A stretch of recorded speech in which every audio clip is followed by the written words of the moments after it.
I gave a mini recap in the Discord here, but for those who did not see it or read it, who wants to recap what extra stuff happened last time? We completed our investigation of the house.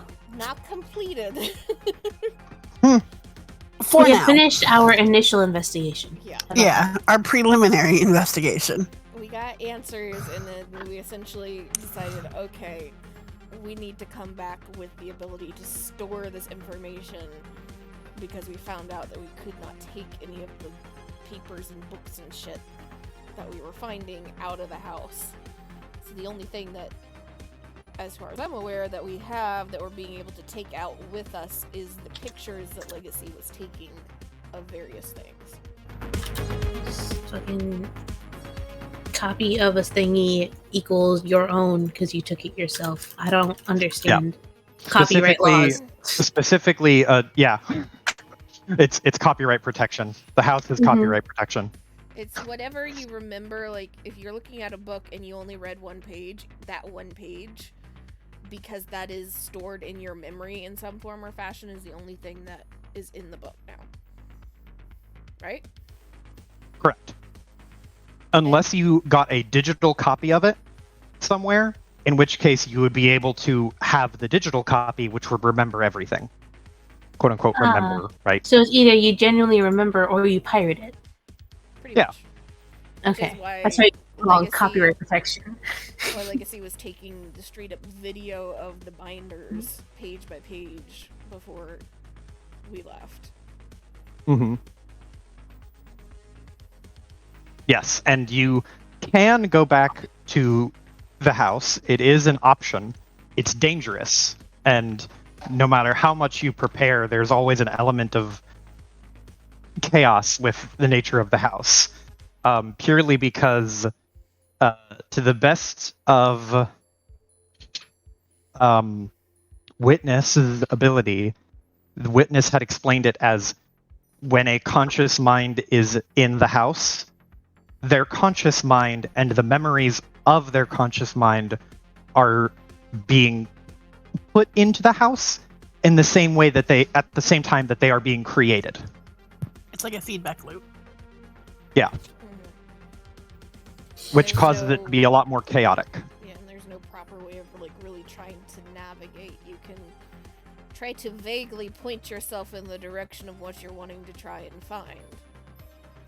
Mm-hmm. But that is using specific dates. That is not guaranteed, and still may not get you to what you want. Correct. Correct. Just because you're in the right state doesn't mean you're in the right city. No.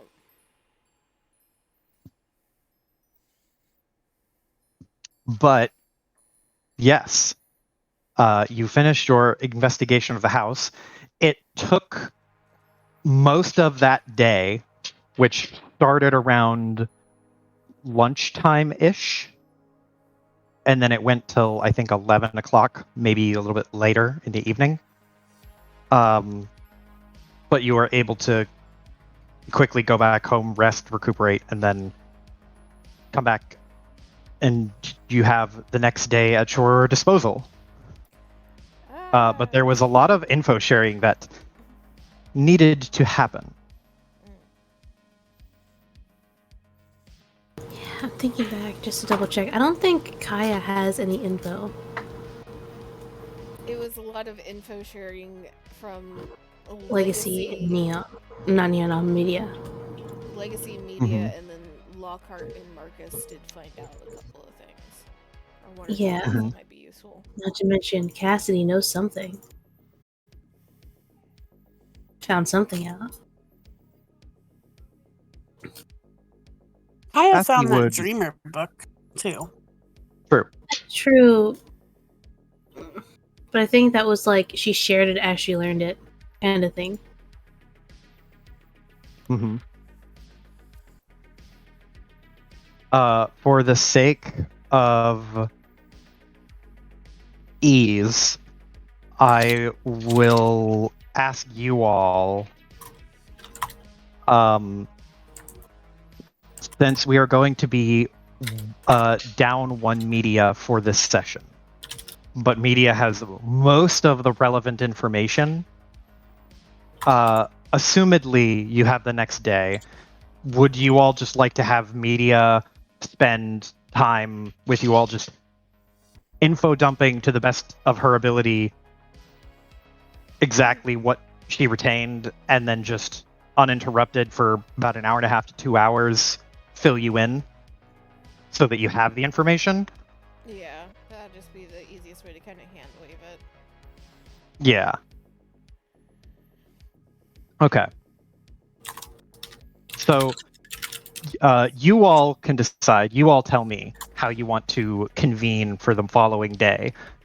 Media will coordinate with Talme and Cassidy to convene wherever is most convenient. Well, the issue is that there's some things that Bengetti has a right to know in all of this. Mm-hmm. And we also have some confidence that Bengetti is not going to flip his shit, because we now know that his brain is broken, to keep him from flipping his shit. Or fixed, so he doesn't flip his shit. Broken. So we need to... Bengetti should probably be there. However, getting Bengetti to leave his fucking house is the question. Okay. Could be done. It can be done. Kai just has to sass him once or twice, and he'll be able to leave. Yeah, it's true. So, Not an unreasonable assumption. in a matter of like, do we want to try and do a public meeting and just maybe get overheard, but also sound like we're fucking insane, or like end up at somebody's house? I mean, I it'd have either a be question. Or Sorry. we could Mhm. use the Neon's bar, because we still have that. Yeah. technically. True. That is True. another safe house that you have access to. You could also fill in JJ too. Cassidy would also offer up her business. You have a place of business? Mm-hmm. Yeah. Also a safe house. And what was your question, Iris? Oh, I was just gonna ask if like the bar at the edge of the universe, is that what it's called? Correct. If that is a if local that was bar. I was wondering if that's kind of like a Waffle House, so like whoever's there you don't really expect much from. Yeah, it is. It is the dive bar. Like, it's got a cool name because it's at the end of Universe Street. Like, it's a cool, chill place. You can feel reasonably confident that if you go there and have a conversation that is kind of hushed, people will either willingly ignore you, or like just in general not pay attention to you. It's the dive bar in the slightly questionable but not super bad end of town. Yeah, It's just yeah, like, yeah, like people us. mind their own business. Mhm. Yeah, like I was saying, Waffle House, right? So I've heard. Well, it'd be Waffle House if Waffle House was a bar predominantly. Well, and Waffle House is a little bit more interesting. You go to Waffle House kind of expecting a show at some point. Yeah, if you go to Waffle House on I was gonna say a bad day. It could be a good day depending on how you define it. But if you go to Waffle House on a bad day, you could see commotion and take part in the commotion. If you go to the bar at the end of the universe on a bad day, it's just quieter than usual. But we do have JJ's bar, and Mhm. also if Cassidy wants to welcome us there, so I'm not as concerned anymore. I would We have say options. JJ's bar, simply because I don't know that at least Legacy is super thrilled about the idea of going to a publicist's place of business. Especially one that she doesn't know. That's fair. Lockhart would agree. But Where- Iris was trying to make this suggestion.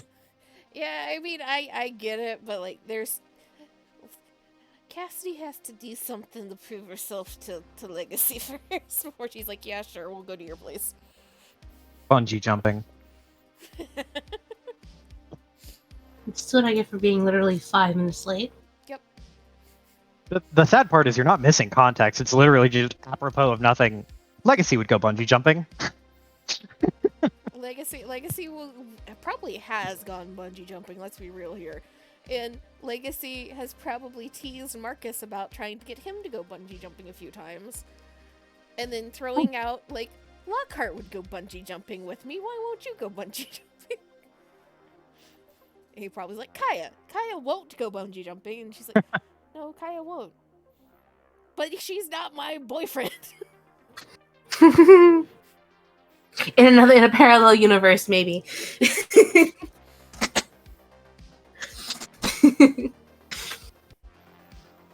Yeah. But that aside, if you want to convene at Bitterdark, you don't have to inform JJ. If you tell JJ to piss off, he will. Well, No. no, we'll tell JJ ahead of time, hey, we're coming over with some interesting conversation you can participate in if you would like, but it's very weird. Assuming that Legacy is reaching out to him, he would questioningly reply with, "Doors open, I guess."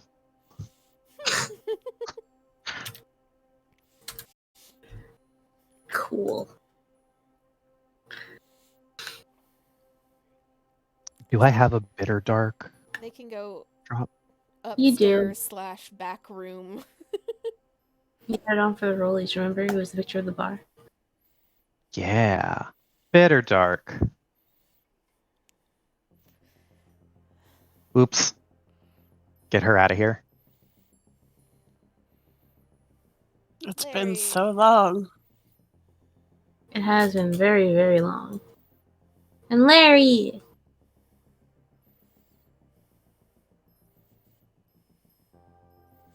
I think So- we're coming up on a year. I Like think we passed IRL, here. since we were last at Bitterdark. Oh. Possibly. Yeah, past a year for the game itself. Almost a Yeah. year for Bitterdark. So I do have a question.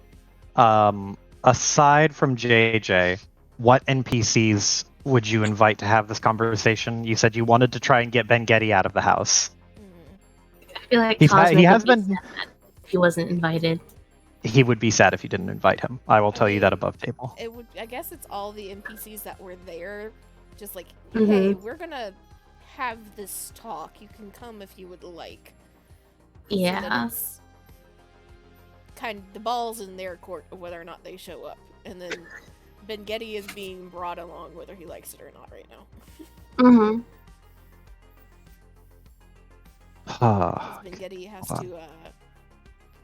to have this conversation. Yeah.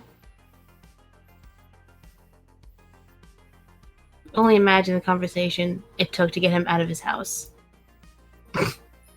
For the sake of brevity, I won't make you roleplay it, but you can successfully get him out of the house, Hey! bitching and griping, as a given. See, all the we have to do is Kaya has to snark him a few times, and then Legacy can tempt him with the scans that she has. Yeah, not to mention it's just like, yeah, you've been there before. You had fun. Let's go. Come on. Get your shoes. She still has Man. the scans of like the fucking. Well, she probably does not need to tell him that. Never mind. Yeah, we all have now like nanobots in our bloodstreams. He's gonna start to want our blood. Mm-hmm. You have nanobots, and I will not elaborate further until we get to the bar. Yeah. Which Ben Getty's immediate response is, "I don't believe you," and then you could tease him a little bit more about it, and then he'd be like, "Fine, maybe I don't believe you, but I want to see, so I'm going anyway. But because I want to, not because you convinced me to." Amazing. But The snark was missed. I like that there is the like line of PCs and then the circle of NPCs. Yeah. I am organizing them on my screen for my sake. Where does Larry fall? Somewhere in between. Yeah, right about where he is right now.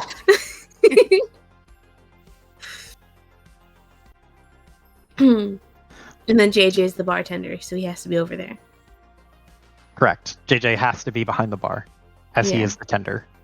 Mhm. So I will say you can get everyone up and corralled and at Bitter Dark, and it will be probably around 11 o'clock that you manage to successfully get everyone in the goddamn door. Man, Between people waking up at different times, people not responding when you call them, people trying to coordinate while you're coordinating, and butting heads with everyone, you can successfully get everyone here with relative ease at around 11:30 the following day. What day is today? In game? Why does it matter? I don't remember. But it is approximately 3 days after the highway heist. Which wasn't a heist, but I'm calling it that because it's easier. It was a highway traffic jam. Yeah. There's Hotel Hell and Highway Heist. yeah.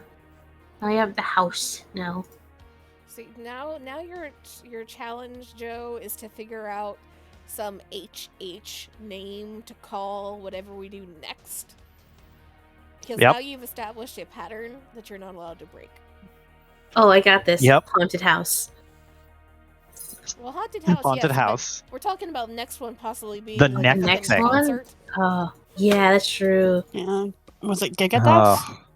Gigadeath is the advertised name of the concert, which you've seen like more of in the following days.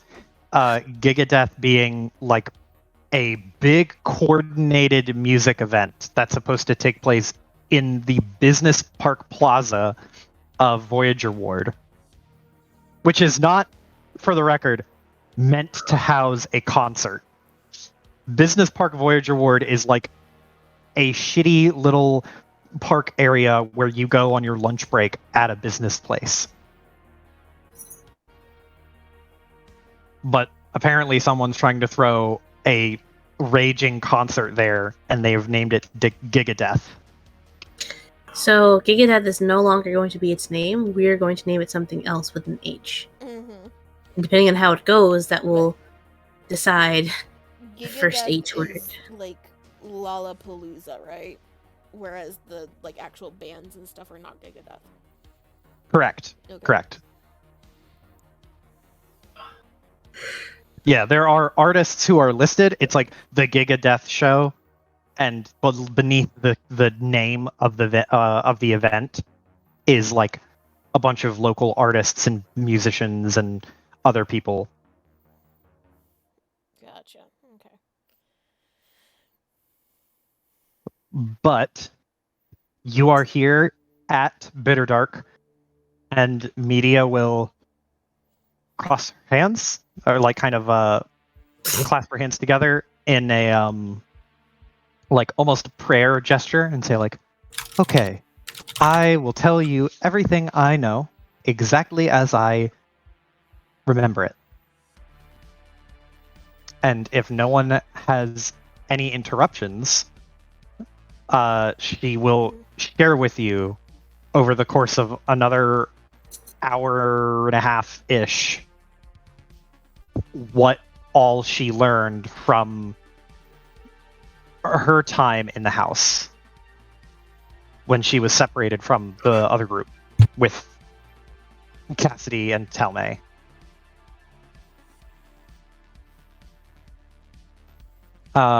And these things include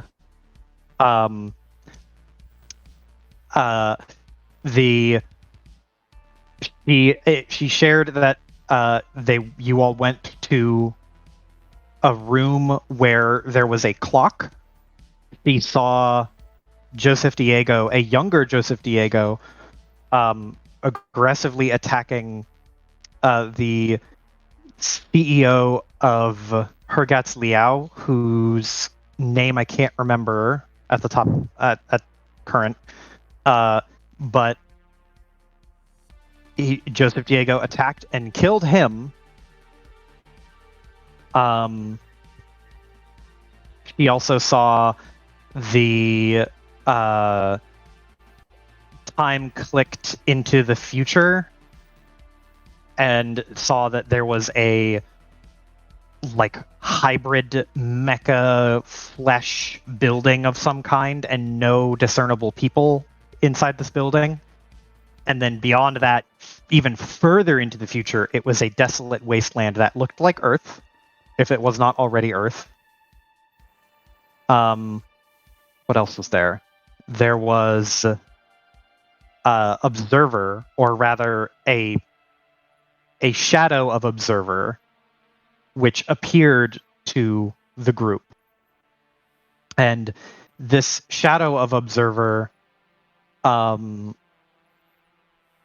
communicated with her in a way. It was not the complete Observer. It was only what Witness currently knows about Observer. And she was able to commune with it and gather information about the Hex Project. She would share when the Hex Project started, who were the two people involved in the Hex Project, what the initial goal of the project was, and that as of today, the project has been completed. Let's see, what else was there? There was, yes. So she did ask how many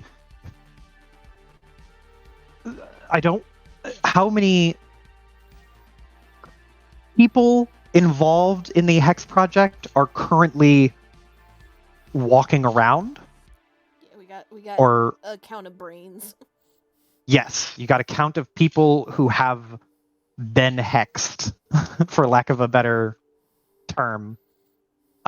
Which there were 8 distinct people who have been involved in the Hex Project. 8 distinct copies, at least. Which are Johan, the one that you know, Lindis, the one that you've seen from Neon's previous escapade. Then there's Red. There is a Joseph Diego which you are in possession of. There are Joseph Diego copies that are stored somewhere. And then there is a other copy that is the most recently active, and it is a hybrid of Joseph Diego and Johann Ben Getty. And this copy is going by the name Jonathan Diego. And then lastly, she will share with you all how to put a stop to the Hex Project. The linchpins of the Hex Project. The linchpins being a place to put the information, of which there is a lot.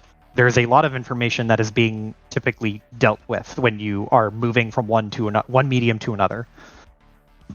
The other element, or that main element, would be destroying what could hold the information.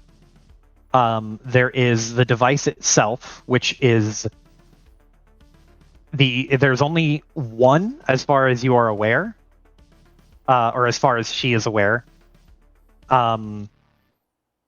If you wanted to prevent the Hex Project from coming to fruition further, to have it be done forever, there are only 2 people who know how to every in and out and up and down part of the project, and that is Joseph Diego and Johann Ben Getty.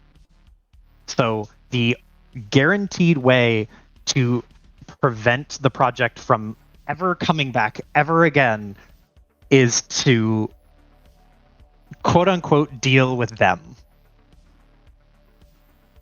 What else is there?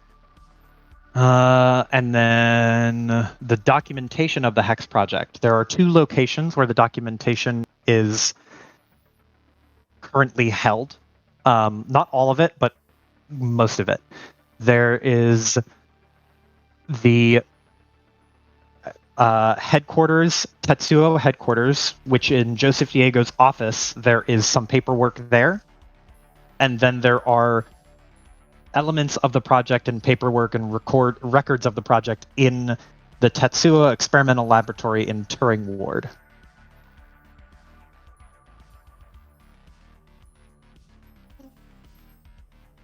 And just double checking that my understanding of this one thing. So I'm looking at the list of brains.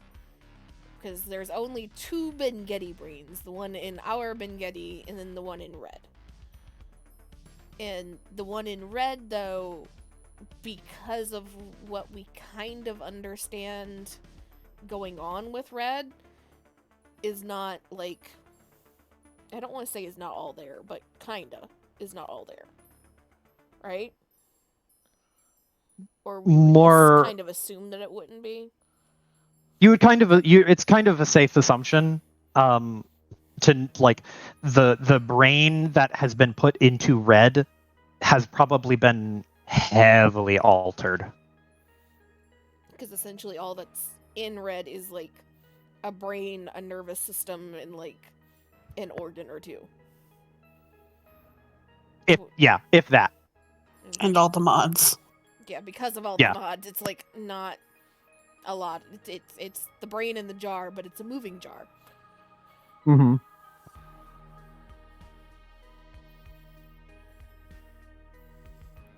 I imagine as media is like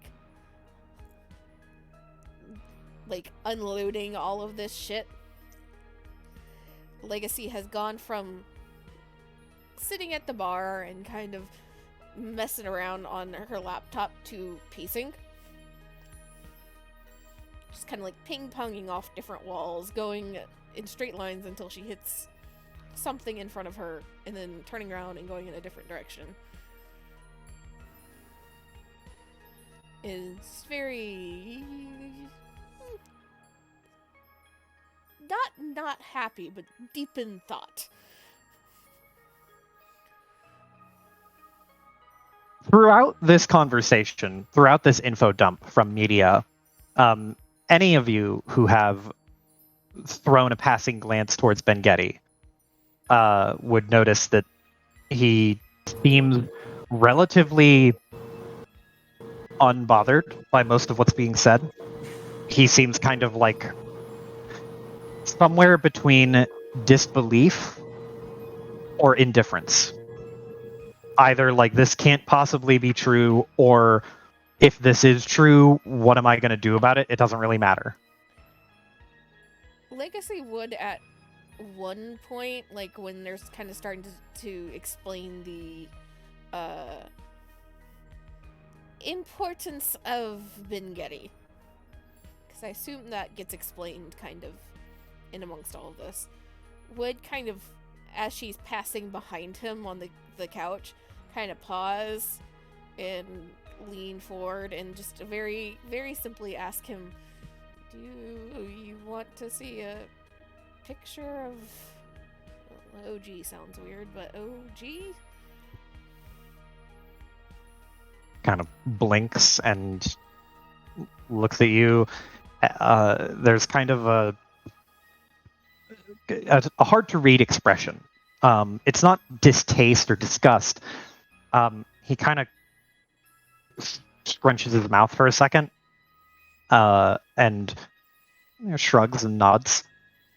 And she will pull up the picture of that they found in the library of Ben-Getty and Diego, and then the lady and the girl, or the boy, child. Okay. Hold on.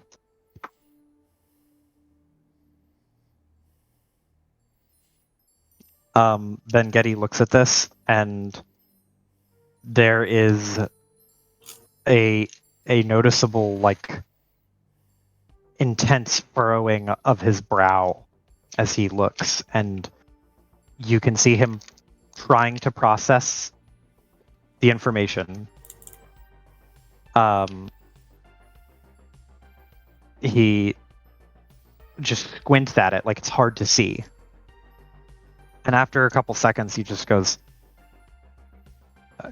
I don't know who they are. But I mean, that's obviously me. It's just too tall.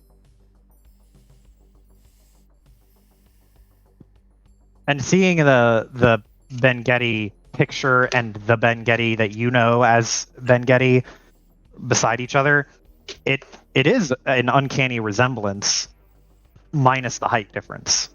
And I imagine this one's a little younger, right? The one in the picture? Yeah. Roughly. It's hard to tell. Did- Once you kind of get to like the late 20s, early 30s, or mid 30s, it kind of gets a little blurry. Especially for Ben Getty, who he looks far younger than he actually is. But you could tell that like there's no graying in the hair. Yeah, in quotation marks. But yeah, like looking at the picture, and looking at Ben Getty himself, there's no gray in either of their hair. So they're obviously young enough to still have like their natural hair color in full like breadth. They still have their original hairline. Correct. There's no hair. There's no thinning. There's not there are wrinkles, but not an undue amount of wrinkles you would expect. Did we discover that the kid was Diego's? Or do we still not know? I don't believe that was confirmed or not, but you do have the journal entries which you believe are from Joseph Diego, which talk about a kid.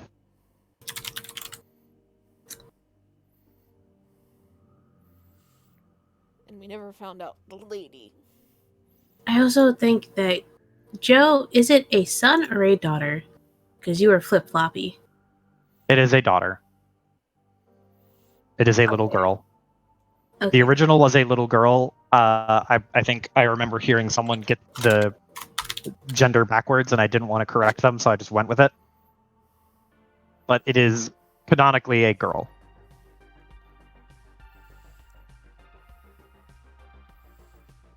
Legacy will just kind of like shrug slightly. We know Diego, of course, but we never really figured out who the other two were. But I have my suspicion of who the girl is, but not the lady. I never even saw mention of her. Hold on. Can confirm Legacy found out that is in fact the child of Joseph Diego from Witness. Hey. I was like, no, I'm pretty sure we know, or at least Legacy does. Hey. Yeah, no, it's the shadow you're referring to is a child of Joseph Diego. So It's confirmed. Sorry for interrupting, Easy. no, that's useful. Good to know.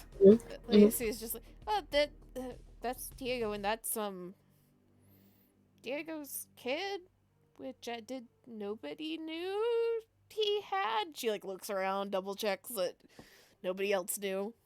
Don't really know who the lady is. I would assume maybe mom, but Marcus shrugs and just goes, I didn't even know he was married.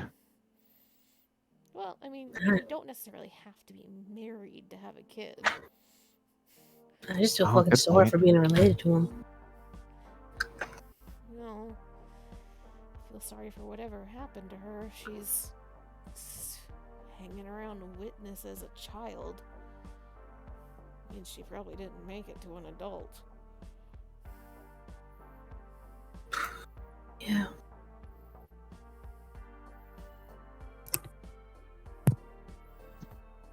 Ben Getty just kind of, again, mostly unfazed by what's being said. Just sitting down, he's sitting down cross-legged in the seat, and is just like shrugs, just, well, sucks, I guess.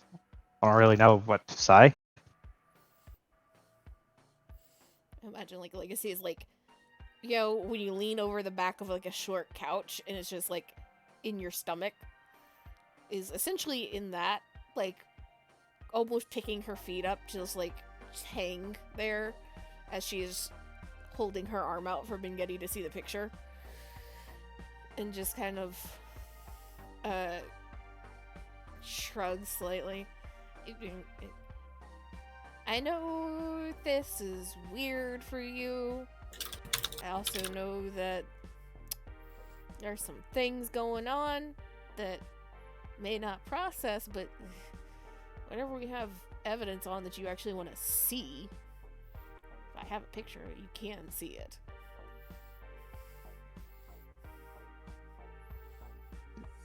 Evidence like what specifically? Like evidence of like my kid or that kid being born or whatever? Well, I mean, I was taking pictures of pictures and notes and shit.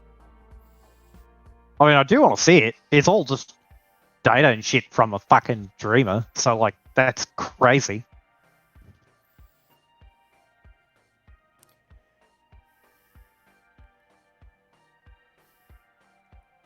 May kind of, like, watching this whole exchange, just scratches the back of her head and comments, it seems like you're more interested in the fact that this is all about a dreamer and less about kind of you.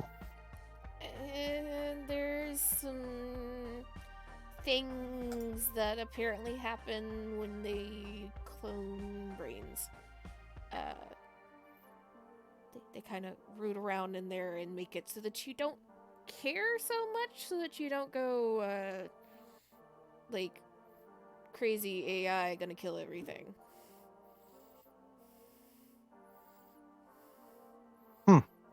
Or has some kind of mental breakdown. Mm-hmm.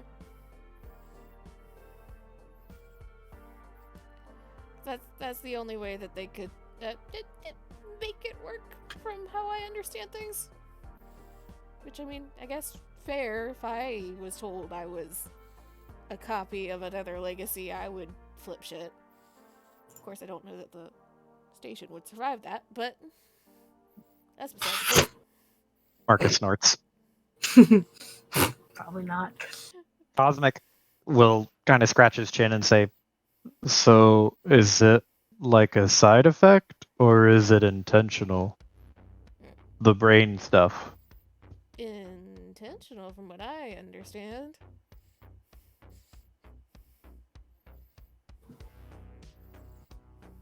That doesn't seem good. Well, I mean, to be fair, none of this seems good. Probably describe all of it as bad. Legacy will just kind of start shoving herself back up onto her feet and, like, very annoyingly, like, ruffle Bengetti's hair. Well, most of the brain's still there. That's all we need.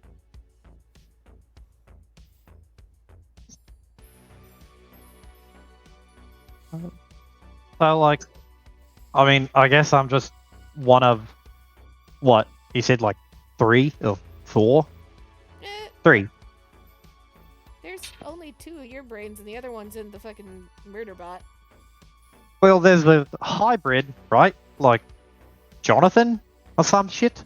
I think that's just Uh, a body, isn't- so it looks like you. Yeah, I think that's Joseph Diego's brain and your clone body. So it's like not your brain. Oh, I wonder if it's taller. JJ from behind the bar will, like, just posit very loudly. And you learned all this from a reflection of a monster in a haunted house, right? Well, the haunted house is a different monster? Right. Yeah, So, there's multiple monsters we're dealing with. a reflection of a monster inside of another monster. Yeah, now you're getting it. just nods very slowly, and then goes back to Cassidy cleaning a takes glass a that was long already drag of clean. cigarette. Legacy is going to kind of like pause and walk back over to the bar and look at JJ. Can I take a scan of you really fast? Just want to test something. Are you gonna give it to a ghost, or a monster, or whatever? Not intentionally. He shrugs. So she It will like tacitly gives you permission. she will scan JJ, trying to see if there's any evidence of the nano shit in him that she found in Cosmic. So it's worth noting that the nanites and information that you had found in Cosmic, you found them mostly by will of Witness himself. Oh, okay. But like scanning JJ, you see nothing. If you were to scan Cosmic now, you would likely see nothing. Okay.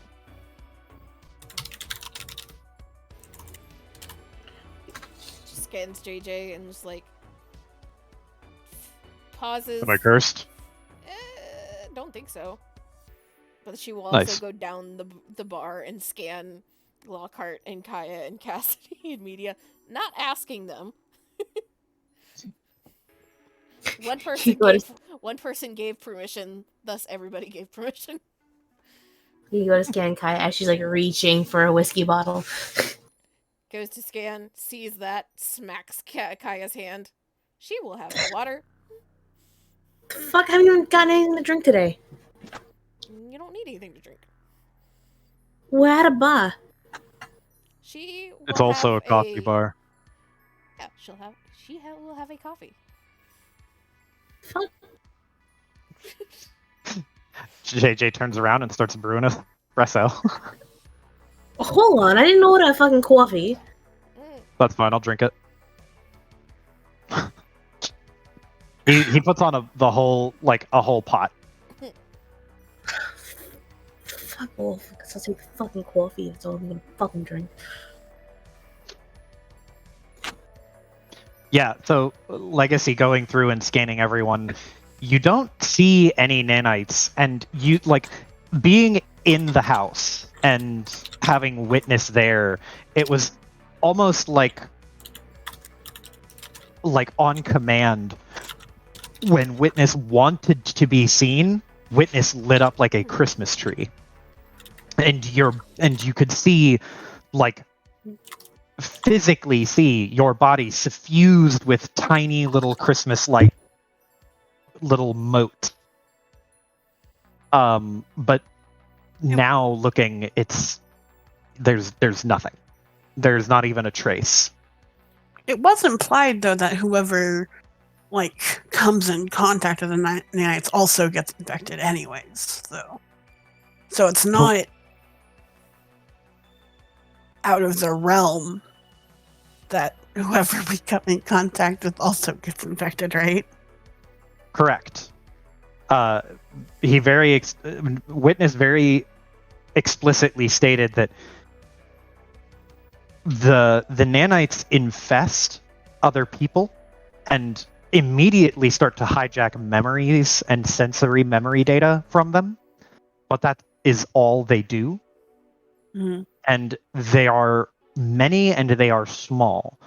What I am hearing is we must go to Maxine.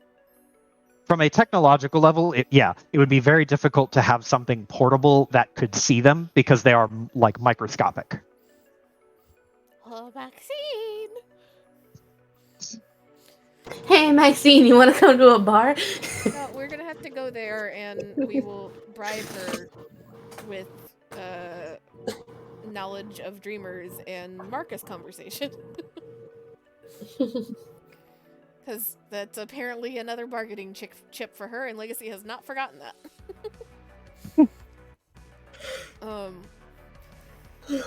So Legacy, like, you see her, like, scan everybody, kind of pause and flip through the scans a couple of times back and forth, and just look kind of annoyed. and just shake her head and close all those down. I am a little bit more concerned about some other things going on. Because, okay, so, clock supposedly transports memories back and forth, like in the past, correct? Because you start rewinding the clock, and you go back to whenever the fuck Joseph, Diego, and that dude got in a fight. I'm assuming it's when he was... Well, you said he looked younger, so I'm assuming that's in the past.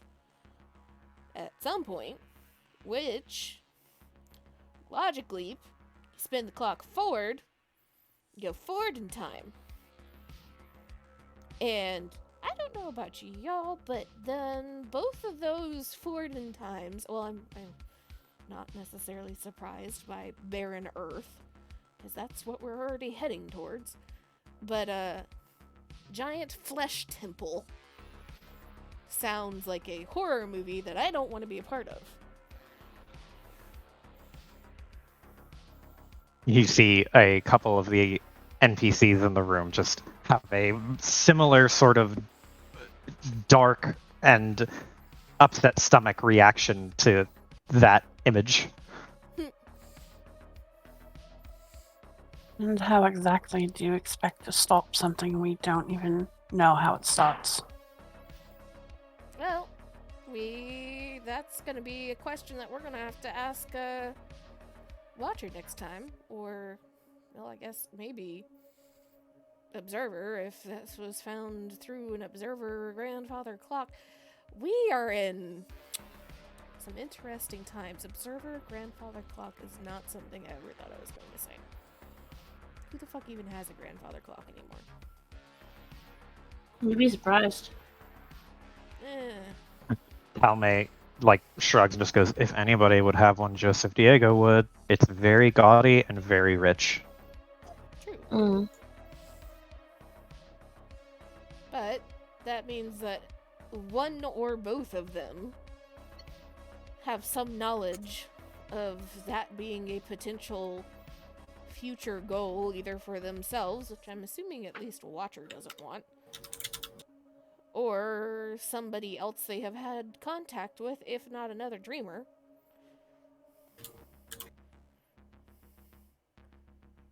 There is always the option of going to the source, too. Which source are we talking about? Yeah, can you get a little more information on that? Which one? Well, we have one of the brains here. We can go no. deal with this new thing. We're not cutting Bengetti open.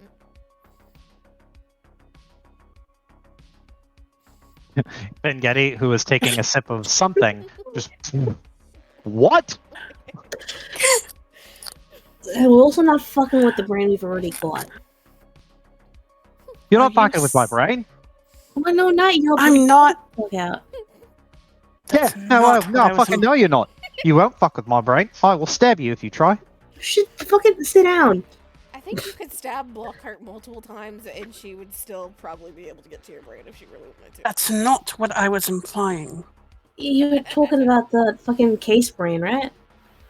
Or going straight to the fucking, I don't know, Diego 2.0? Yes. Bad. I don't know about you personally. I think that's a bad idea. To be fair, Kaya, every idea that we have had in the past, 6 months has been a bad idea to you, and yet we're still here. We're already this deep in. What, just fucking walk up to him and be like, hey, tell us everything you know, or what else, or what? How the fuck are we supposed to do that? He's probably got, considering the last one just died, he's probably got like a fuck ton more security around him constantly. You know? And probably including Red. Well, we could go to the Turing lab and deal with that first.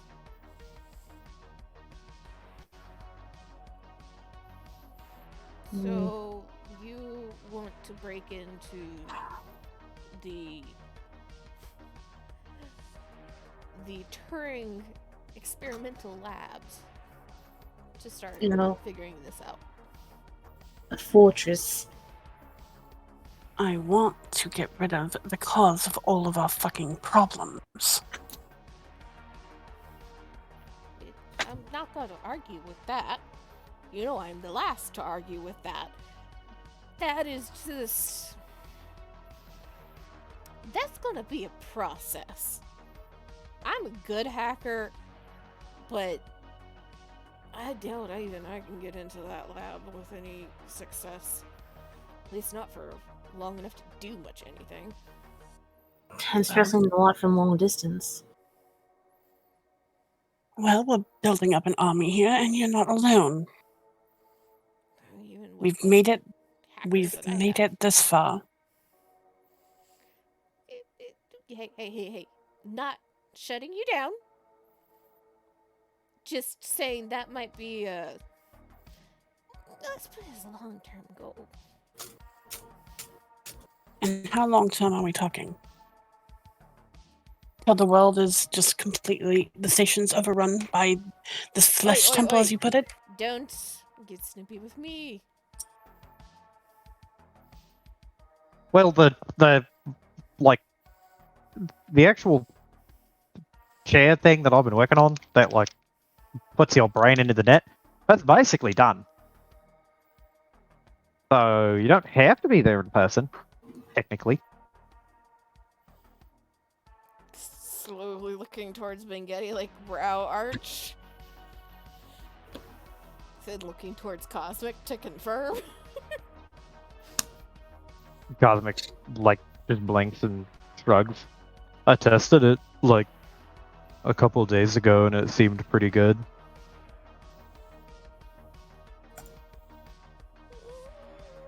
Well, I mean, that will be helpful. That will definitely be helpful. Is it safe? Have you encountered actual security defenses in that? Or just practice? Oh, no. Well, I'll have a closed network that is like completely fuck aroundy kind of experimental. So we haven't like tested the resiliency of the system against someone's mind against like an ice or some Yeah, kind of that's what network I'm defense. worried about, because there's some defenses that shut down computers. What happens when your brain's in the computer? Well, I don't fucking know, Kyle. I haven't fucking tested it yet. Look, I'm not trying to criticize you. I'm just worried on putting someone in there and just like, hey, yo, let's just go break into this top secret lab that's got every fucking security measure in the fucking world on it. Okay, I think we should test this like, some more first. we could test it on something small then? Yeah, But small. there's Maybe no legs way can. to test it without like putting someone in it and putting them up against the ice. Yeah, but I'm talking more like legs can make a program to then hack into with different types of security measures that we could find on it. Lockhart will look at Legacy with a kind of a... She's really upset by this whole conversation, but she'll look at Legacy and be like, and you want to go into that machine knowing what his past self worked on. Legacy will have like turned and kind of like leaning back against the bar, kind of arms crossed, just kind of listening. She has gone into thought about all of this. And you start talking to her and she kind of blinks, takes a second to realize you're talking to her, and looks in your direction. And just, you get a surprisingly serious face. Do I want to go into that machine? No, I have not necessarily wanted to go into that machine at all. I'm the best shot that we have. At least if we're talking on the digital front. Don't think you're going to be able to hack your way in. Cosmic holds up his hand. Cosmic, you can just talk. You don't have to wait for permission. Oh, I could do it if you're too valuable to risk. Because I have the most experience with the chair at this point. But I'm not like a hacker without it. So Double. Don't fucking say that. You are not expendable. You're suggesting you're expendable. You're definitely not. But I want to help.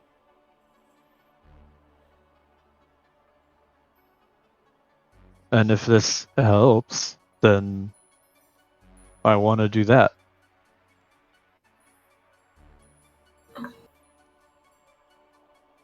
Look, we've all Please got do the same. fashion way. Yeah, look, that's also an option. Locke's right. Look, we all got relatively around the same goal here. We just gotta be careful, alright? We already lost too many people to not think things through before we go into them. it's just, well, if we have what, 2 options as far as dealing with this: headquarters and labs. In some ways, one will always be better than the other, but they're still roughly equal. There's a different type of security that you're gonna find in experimental labs than in labs where there's, or not labs, just fucking office building with a couple of labs in it, maybe, and just like gestures towards Marcus, who I assume works at HQ. Yeah, he works at HQ. Like, you don't have just like fucking fire ants running all over the place, right? He very quickly shakes his head back and forth, just like, no. I mean, we know about him, but no, that the security at the headquarters is not nearly this kind of security you'd see there. So, like, each one is going to have its challenges, to put it lightly. So, best shot if we're talking about doing that is to start digging and seeing what we can find that we need to prepare for before we commit to any specific plan of action.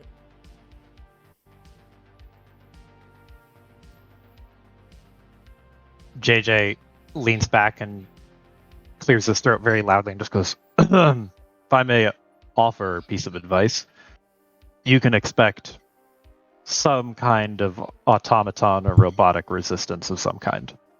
Everywhere in Turing is automated. They need to have defense 24/7, and you can't count on people to be awake every hour of every day.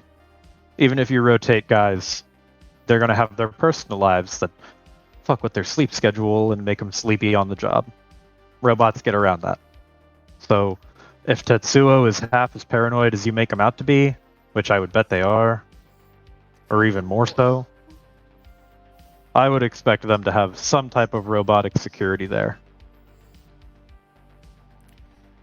And Lacey would kind of like look over her shoulder at JJ and kind of nod, and then turn to lean like her elbows against the bar.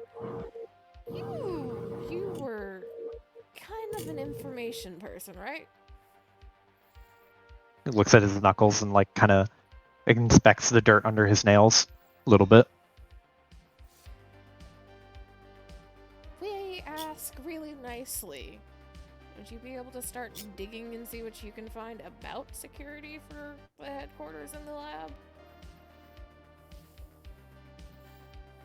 He talks like leans back a little bit more and kind of smiles at you and just goes, "Yeah, you can count on me. I'll get you what I can."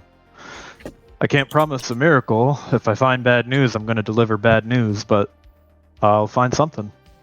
Well, even bad news is at least forewarning.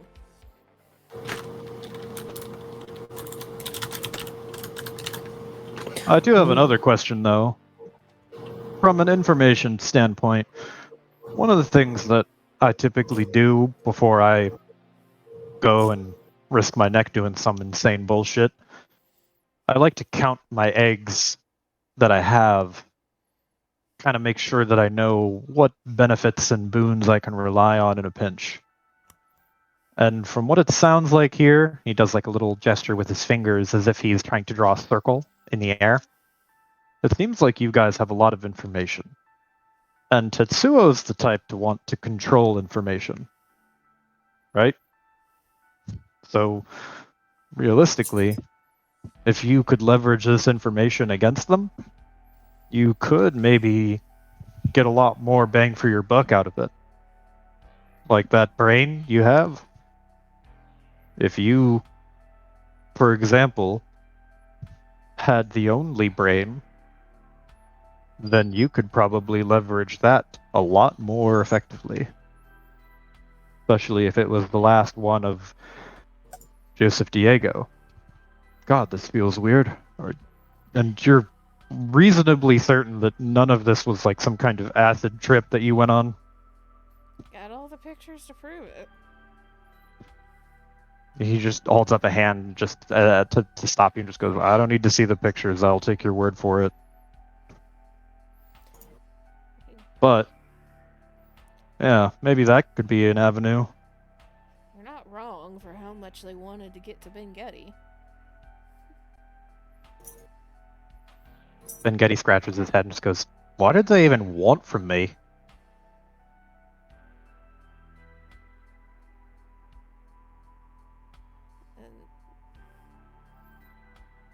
And I mean, obviously they wanted my brain because, like, you know, I'm like a genius and whatnot, but, like, why now? there has to be something. I don't. What are we fucking calling the? I don't know. Fucking Zero Bengetti. What do you want to call him? He is also one of the only people with this information on the initial Hex project. Well, that's what I was gonna get to. Like, he knew he had to have at least come up with some of what became the Hex project, especially if the things that were going on were enough for him to decide to, you know.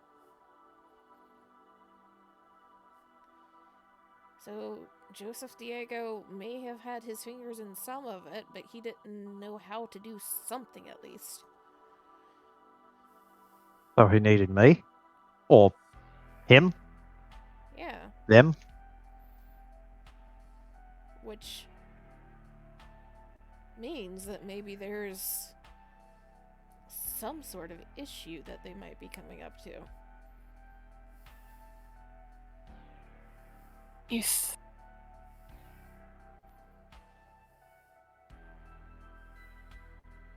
why did they fire you then? Then Getty just looks at Lockhart and shakes his head slowly and shrugs. Because that would I don't make know. no sense. If you're that big of an asset, at least. Unless. Maybe they're. Bengetti, when you got fired, did you already Yeah? have the lab in your house? Well, sort of.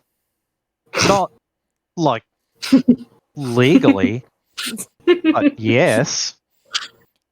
What did you. Was there any specific project that you started working on after you left or shortly thereafter? Mm, Even just designs?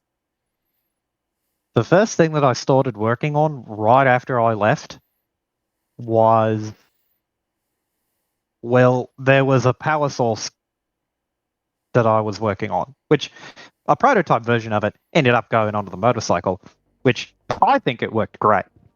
It didn't work perfectly, but it did work great. But I wanted to create a power source that could generate power at a plus without, well, melting or destroying itself. That doesn't sound familiar or anything. Maybe. So, totally not speaking from experience here, but there's a lot of things that you can do when you're not related to a company that you can't do when you're in the company. So maybe they had to let Ben Getty go so that Ben Getty could start working on stuff that he couldn't in the lab.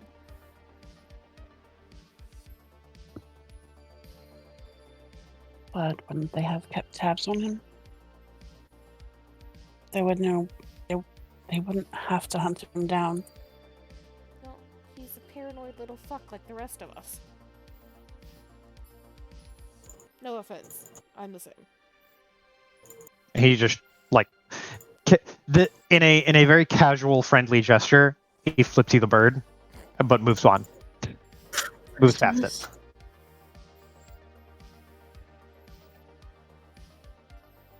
It's not necessarily outside the realm of reasoning that either they expected him to maybe try and come back, or he managed to scroll his way away.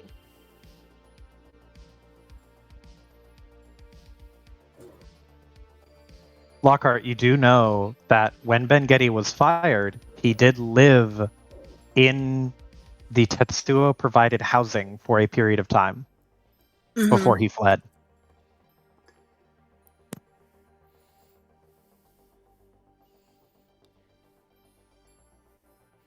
Sorry, I'm chewing.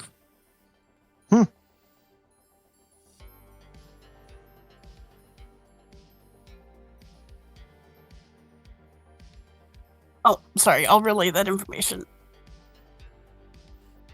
And so Legacy will just kind of like gesture with her hand in that kind of like a C motion. And look towards Ben Getty. Oh, I guess there's points towards the being paranoid, because that may have just kept you from really unpleasant things. Ben Getty scratches the back of his head and just goes, "Yeah, I don't know what it was, but I remember having a bunch of weird bad dreams around that time, and then I just decided to relocate." Any specific dreams? Yeah. What do you remember about him?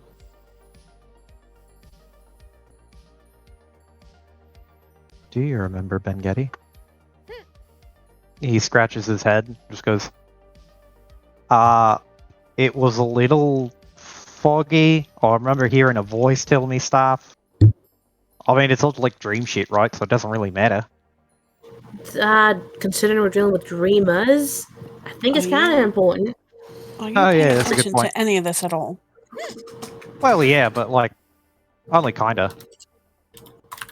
All right, look, Getty, just tell us about the dreams you remember, all right? Well, I mean, I told you all that I could really know. I know that there was like a voice that was trying to communicate something to me, and then there was some kind of just. I remember being like told that I should be more concerned about stuff regarding Tetsuo, which just seemed kind of obvious because I was fired. I was also framed, mind you. I don't think that was emphasized nearly enough. It was also what? Framed. It was not emphasized nearly enough. Okay. Yeah, he Okay. was framed.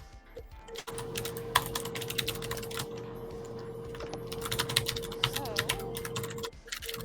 there is a potential that either that was actually some sort of outside voice, or that was, I don't know, theoretically some ghost of OG Bengetti warning you. Some sort of subconscious.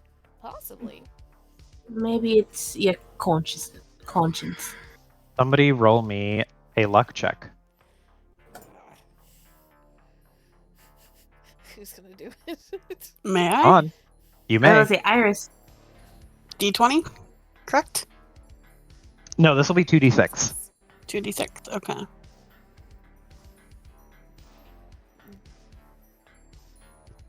That's either good or bad. 9. Above average. It is above average. So with that, then Getty just kind of scratches his head and just thinks about it. Just goes, "Yeah, I don't know. I mean, it's all just like memory data, right? So maybe Witness has it. I guess. Can Witness have it? Can Witness just have anything?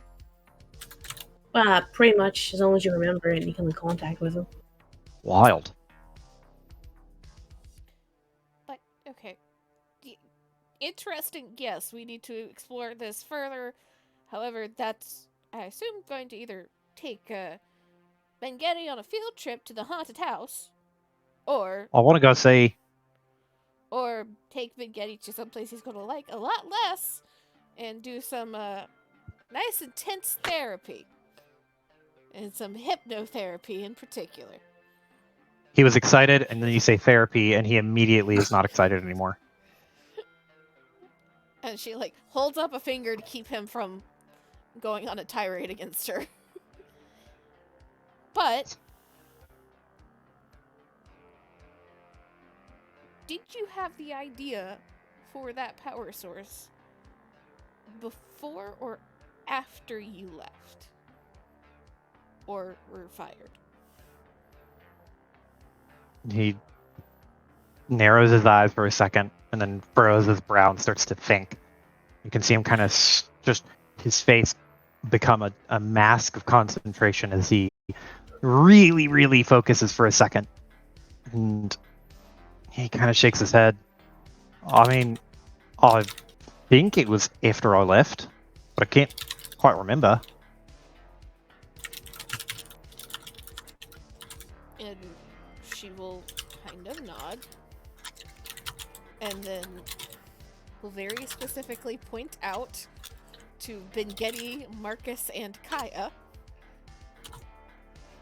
Like, okay. Engineer brains of the room. Marcus perks up. Sips coffee. We will recall back to the nice little rant that Lindis managed to catch of Diego. He was talking about joining with Observer. Am I correct in that above table? Correct. If you're going to put that much information into something, we already know that it takes more, like, server than we have on the fucking station. That's why all the information, that big dump from Tetsuo, is on the planet still. Wouldn't that also take a lot of power? Probably. Yeah. No, not even probably. Definitely. I don't know what kind of power we're gonna need to, because this is all just way in a theoretical space that I have no expertise in, but just spitballing it, I would say a absolutely stupid amount of power. Like, as in, they've got to be located next to one of the power sources on the station kind of power. But He points to Kaya and nods. if that's the case, your theoretical power source would solve that problem, wouldn't it? Oh yeah. Well, ideally, it would probably provide enough power by just jumping off of like a jump start, and then it would just cycle itself upwards to a ludicrous degree. I didn't actually build a way to contain it though, because I didn't think that far ahead. But I was more concerned with like getting the actual form factor and ability to cycle power inwards and upwards, which is kind of like a problem solving to the energy crisis, which, I mean, I could have solved, but and he starts to ramble for a second, Legacy and then will, Marcus clap just her hands. Focus. Focus. And then we'll just kind of like gesture really broadly to the room. That's not something that is safe to do in a lab. Not something that if it goes wrong, Tetsuo wants to be attached to. So they let Bengeti go free to create it, with the hopes that they're going to be able to snatch it out from under him if he makes it.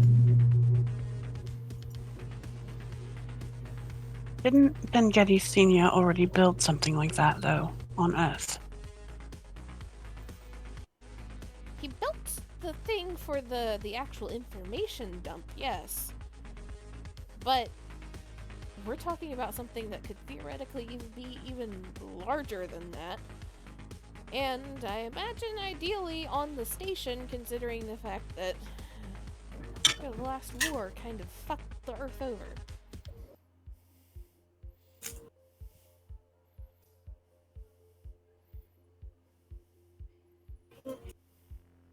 We gotta go back to the straight this now.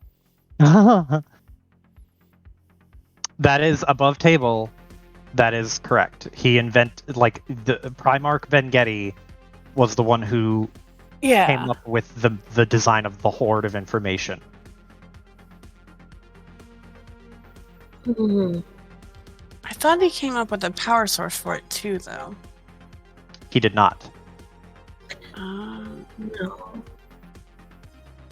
It is really hard. I am trying with every fiber of my being not to just call him Tall Getty in character. Because that is not something that Legacy would say. Or I desperately want to call him Tall Getty because that is like the easiest reference for me. You know what? Don't worry. Kaya would totally say that. I got you, fam. Oh no.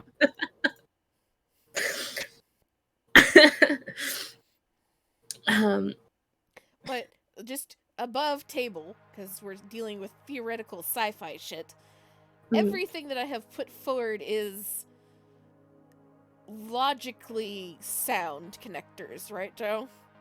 Yes, Okay. correct. You are conspiracy braining in the right direction.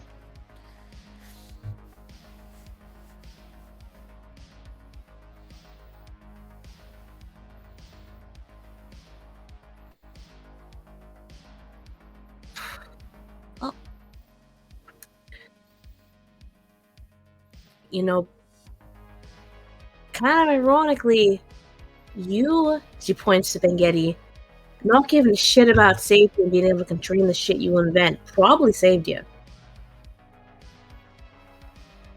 He just, like, scratches his head and looks at Kaya and just goes, "Really? Well, Are we you already making had. fun of me?" Well, Always. I don't think so. Fuck you. There's just a little Oh. snicker. I don't think I was. I mean, you don't give a shit about safety shit. That's why I'm always gotta fucking point shit out to you. But if you had started with that and a way to contain it, and then had figured out how to actually generate the power and have it sustained, they probably would have already moved in. The fact that you are, you procrastinated and you're a little lazy on that end of shit probably saved you. He is very much biting his tongue. An older version of Bengeti would have snapped back at you, but he is going to take the compliments for what they are.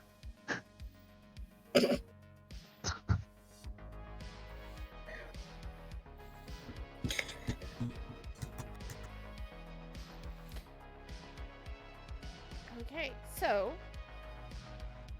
this may or may not actually be true or correct.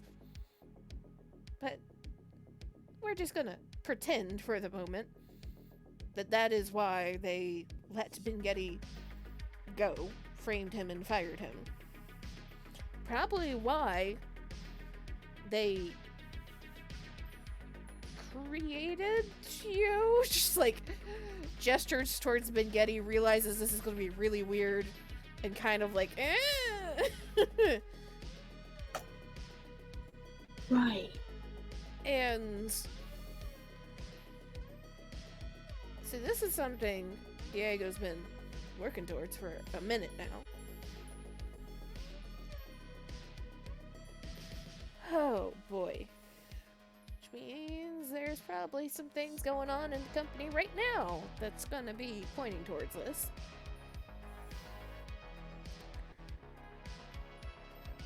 We need to get into their systems, even if we don't get into the labs.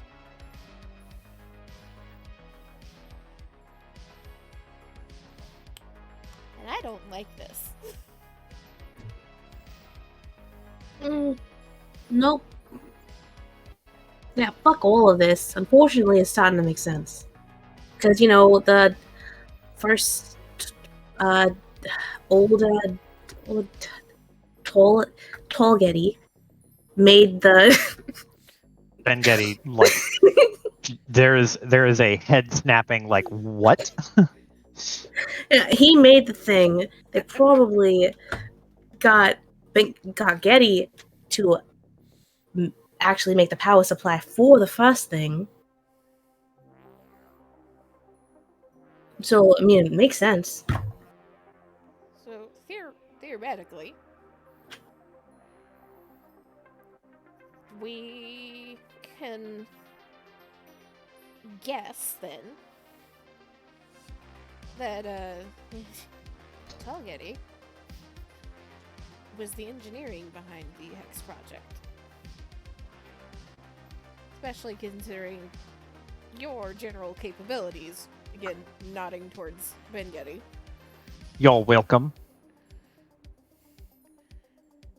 Which means that either the general idea or the software end of it could be Joseph Diego's doing, or maybe that woman in the picture?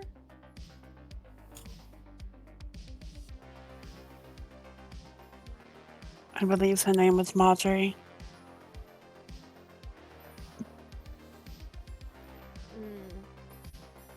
She kind of nods for a second.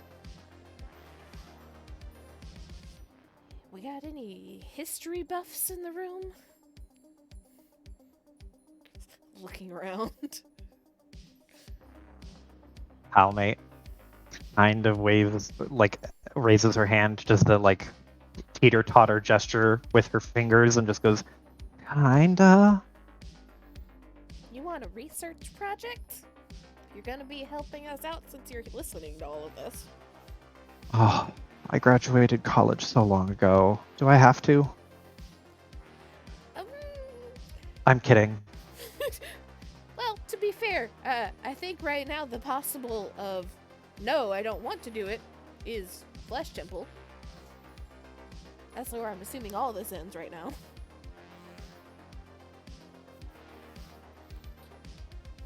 And Marcus just has his hand in his, like, a face, or his hand in his face every time you say Flesh Temple. and the like, I'm gonna be sick, or oh god, she's sticking to this gesture. Both, a little bit. And so Legacy will walk over and kind of come to the side of Talmay's chair. Can I see your phone? She will carefully pull out her phone and hand it to you. You'll take the phone and mess with it for a second before sending a copy of the picture of the 4 people. Mm-hmm. Maybe Maybe So we you- start digging for these people plus Marjorie. From She looks at what, the picture. 100 years ago? Rough 100 timeframe. years ago? Yet. Okay. I don't know how far the records back at the public library will be, but they might have something. You work at Tetsuo, right? Marcus, like, double taking. Yeah, why? Well, I mean, how old of records do you guys keep? It kind of depends. It, like, project stuff, we kind of keep forever, but I don't know if we've kept 100 years worth of stuff. I mean, I'll look. I have access to the archives. If they were important enough. He nods.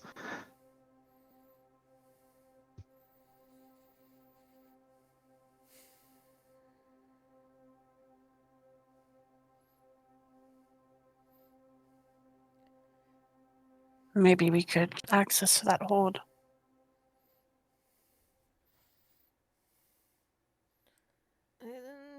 Depends on how important they think their archives are and how they're generally stored.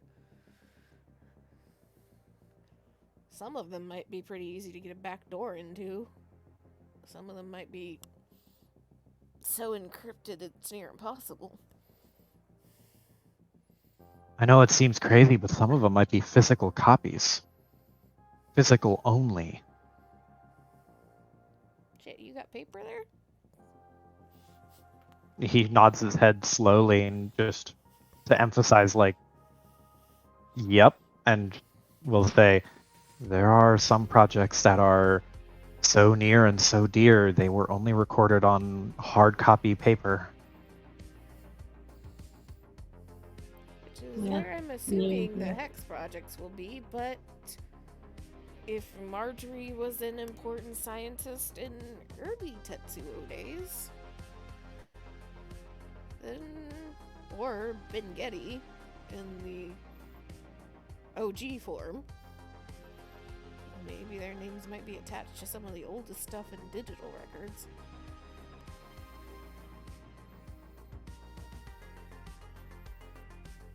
Were you trying to say something, Amy? Mm-mm.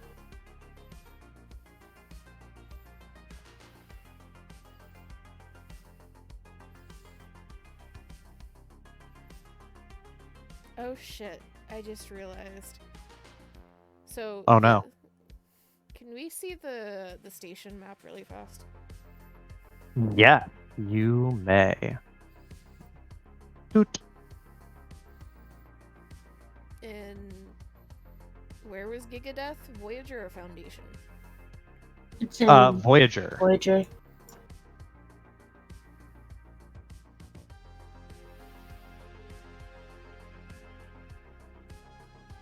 Which is where HQ is. Mhm. Correct. God damn it, Joe. Yes. No. It can't be a stop on the way. No. What seems to be the problem? This legacy will just be kind of like look around the room. Okay, so 2 places of information. Some digging that we need to do. And she'll just kind of pat Talme on the head as she like moves away from the chair. So that means we're gonna have to do some digging on security. And if some of this stuff is in actual paper form, get into some of these archives. Which means we're gonna have to get into the headquarters. This can be done quiet or loud. Marcus blinks for a second before loudly sipping his drink. Like, what? Marcus says what? Yeah. And don't Loudly forget, slurps his drink and then says, what? Witness mentioned that any important information would be in Diego's office. But what? Wait. When you say we could do it quiet or loud, what did you mean by that? I don't know, imagine like Legacy has gone towards the center of the room while she is saying this, partially in continuation of the pacing, partially because she does not want to be in arm's reach of Marcus at first. Slowly kind of turns towards him. That sweet smile that he should probably be familiar with by this point. If she's about to say some dumb shit.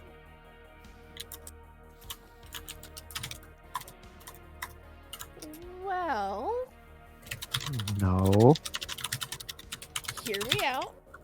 No.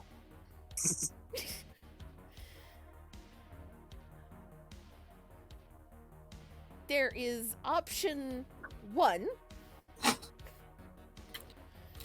which is probably not going to get us much, but can get us a little bit of you doing some things for us, Marcus, my love.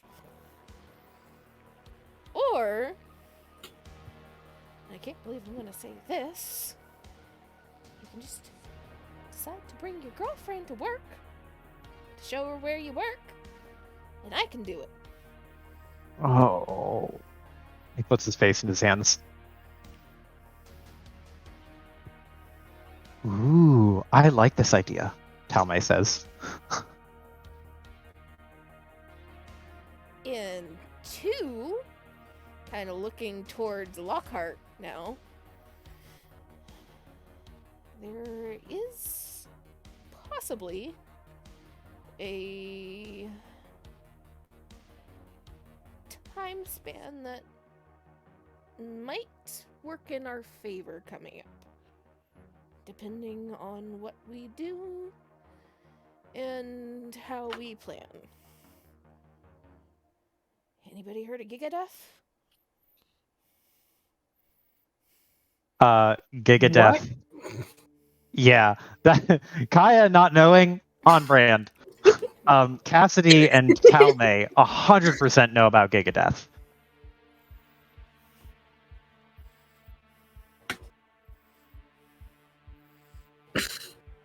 Talmay holds up her hand and just goes, I am so excited about Gigadeath.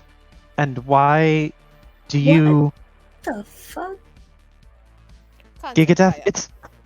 It's a big concert venue. There's going to be like a whole just crazy big group of different bands and artists and musicians and whatever, and they're all going to get together in one place and just all absolutely just rock out. It's going to be so sick. Oh, okay. For a second, I thought this group needed more therapy than they originally did. But that's all happening in the big park in Voyager, which is right next to the headquarters of Tetsuo. Wait, and the... also means that there's going to be a lot more people and a lot more noise and a lot more chaos going on than practically any other time.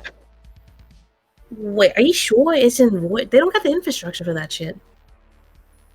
I think that's kind of the point, Marcus says.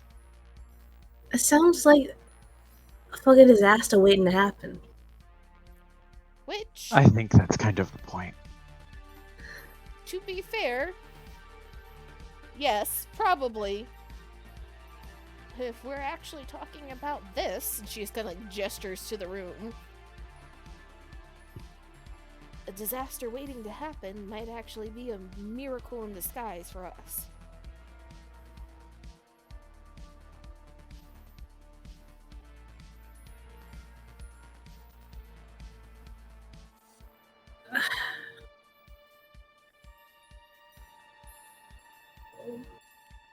Lexi will We slowly just work her way did back that. around the seatings behind Marcus.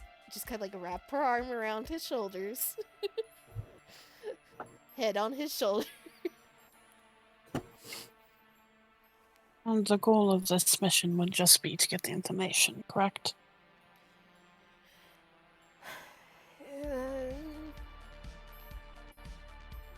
Because if we're going to go straight to the head, you might as well go all the way. You say? What does that mean? Pat his chest. Yeah, Lockhart. What the fuck does that mean?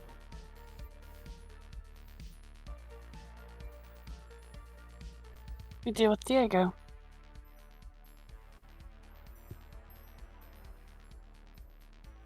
But I thought Diego was already dealt with. I think she means 2.0. Ben Getty, picking his teeth, just goes, "Yeah, she means the other Diego, like the Jonathan who's like a me Diego."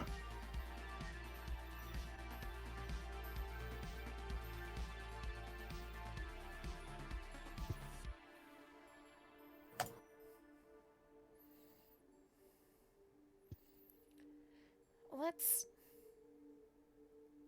Do we need to deal with him? Absolutely. Yes. But at the moment, it might just be easier to focus on the information, and if the opportunity comes, then we take the opportunity, because until we know how all of this works and are able to stop the machine,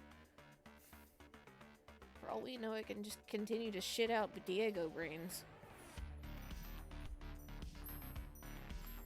Hence why I was saying we go after Turing first. Oh, that's a good point. I guess if there's a big just fiasco brewing in HQ, or at least in front of HQ, Turing could also be used as a target. Cosmic holds up his hand and speaks as he holds his hand up and says, "We could do both. Like, do one team in one place and one team in the other." Could work. It's very dangerous, though. Very fucking dangerous. Especially Cosmic considering how shrugs. far the woods are.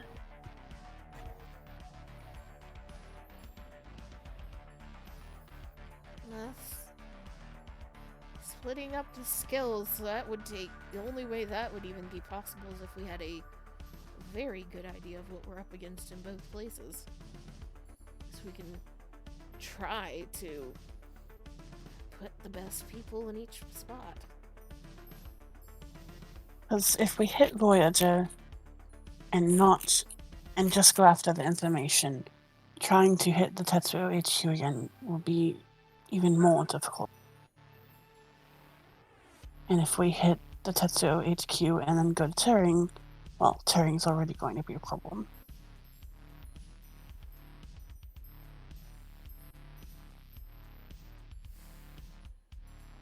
I could try to gather some people and maybe make the Giga Death concert a little bit more than they bargained for. If we pile up resources here, or at least pile up more resources here than they're bargaining for, maybe that'll pull some away from Turing. Company's got to protect its assets, you know. Right. And if we can manage to get them to pull resources away from Turin, that'd make it easier. If. Big fucking if. I think... first step is just getting information on both, to be honest. They're both going to be a problem.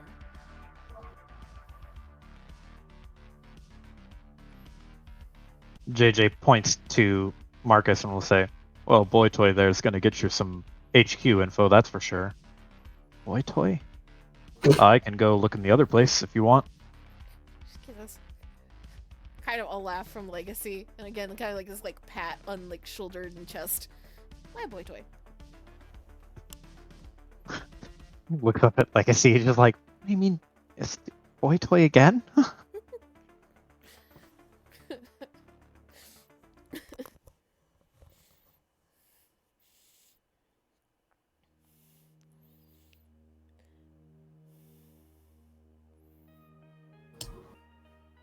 What was the last thing that JJ said? I got distracted. He said that he would go to the other location. So he's like, Boy Toy goes to HQ and gets you HQ information. I go to Turing and get you information from there.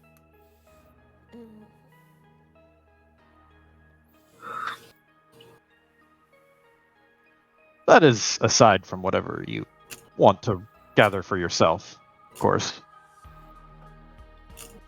I feel like we can't have enough information on this shit. The two of you work in the Turing labs? Gesturing towards Bengetti and Lockhart. No. Yeah, no. So they worked in the HQ labs? Yes, there is. Bengetti will speak up and say, well, there's a lab like in the sub-basement of the headquarters. That's where they kind of kept me. It's nice. It's air-conditioned. They kept you? Yeah. Not Like a where you dungeon. worked? Yeah, like the phrase in there is a little concerning.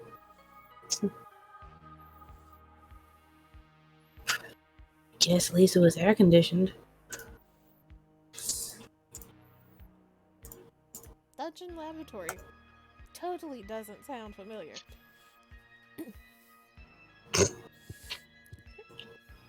mean, technically, your place now is like a reverse dungeon lab. Your lab's on the first floor. Your house is lower. Yeah, and I don't really use it as much. Even though everyone coming over has made me use it more, I try not to use it that much. I prefer to be in my lab. I hope you at least sleep in your room. Yeah, usually, well, sometimes. Sometime. What the fuck? I make it down there. I got stuff to do. You're not sleeping in your lab, are you? He, like, Kaya, you don't looks... get to talk. I've seen you fall asleep over the top of your fucking motorcycle before. Well, I was putting in a new engine block on it. You don't get to talk. Not on this one. Bengetti sticks out his tongue. She like fucking lifts up her hands and like looks to Lockhart and just like, fuck, you see this shit? One time the two smalls are on the same side. And what do you have to offer? She turns to Cassidy. Cody! Oh, you couldn't hear me because I was muted. Oh. How long was I muted, I wonder? The entire The whole time. time. I've not heard you a single time. Yeah. Awesome. Okay. I mean, I didn't Oh, contribute no. much, but awesome. Aw, I thought you'd fallen asleep. Nope. same. I just muted and Aw. forgot. It's okay. Only small interjections. Which route would... She was asking, what do you have to offer to like Yeah. the group? And Yeah. I'm asking above table, like, which one sounds more social? The above table route that you would have more access to, that you would have almost immediate access to, is the HQ route, going in through the HQ. Like, you have Good enough. gotten a letter from some table executives at headquarters because they want you to come into their studio, which is in their headquarters, to record some stuff.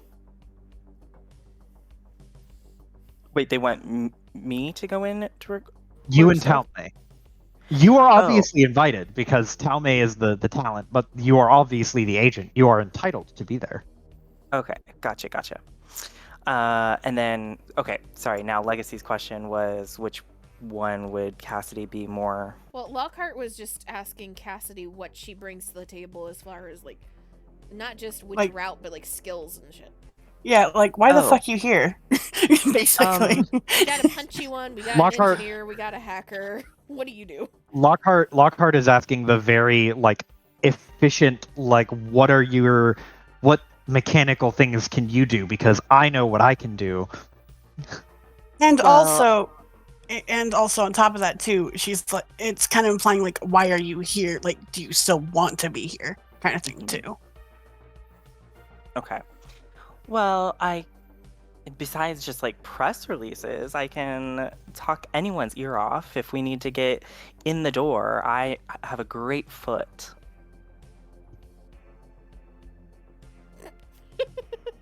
JJ points and nods. That phrase. Half the time info gathering is just talking to people. That's why I make a good bartender. Bartender won't give me fuck honestly. Stop being grumpy. I didn't say anything. Uh-huh.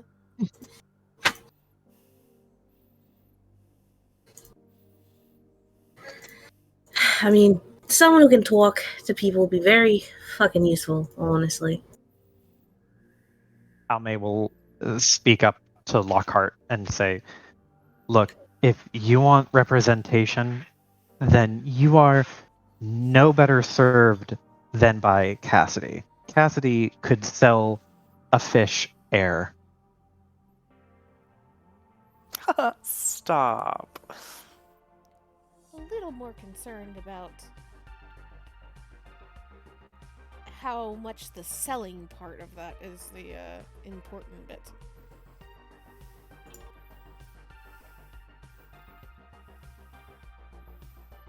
What do you mean?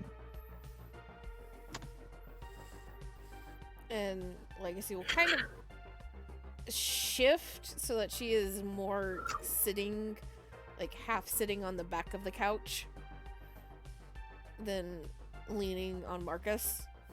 And we'll just kind of gesture first towards Talme and then towards Cassidy. You both know an uncomfortable amount at this point. But most of us already have, I want to say something along the lines of skin in the game. If Tetsuo offers you big bucks, offers you your wildest dreams, are the two of you actually gonna take that and fuck us all over?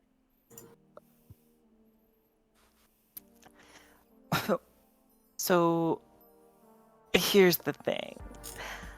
I'm already being paid off by a corporation, and I don't really like it. It's not all it's cracked up to be. And Legacy kind of stills, and eyes narrow. Uh-huh. And care to explain that a little bit?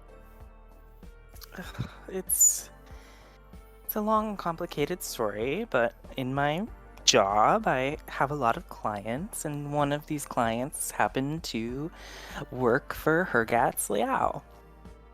And I was, working on a press release for one of their new pharmaceuticals when my hands happened upon some things that they shouldn't have been.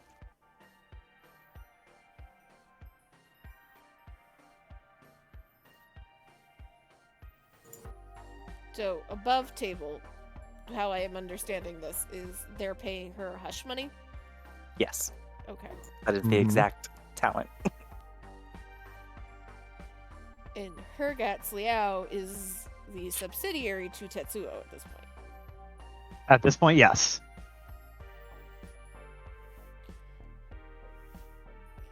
So Legacy just kind of frowns. Okay. So you're already being paid by at least a portion of the company that we're talking about trying to essentially turn into rubble. Exactly. That's why I'm here. And above table, you would also know that Hijacked. Hijack was also being paid directly by Tetsuo, was being paid Mhm. hush money. Mhm. What was the information you came across? Hang on. I need to actually look so that I have the exact details. I know roughly, but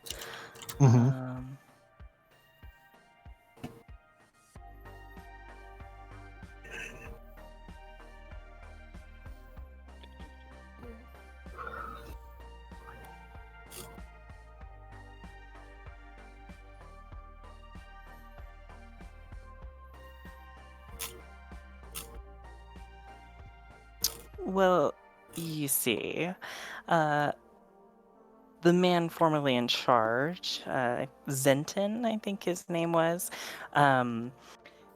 he passed away, and after he passed away, there was some public communication about there being a chair committee.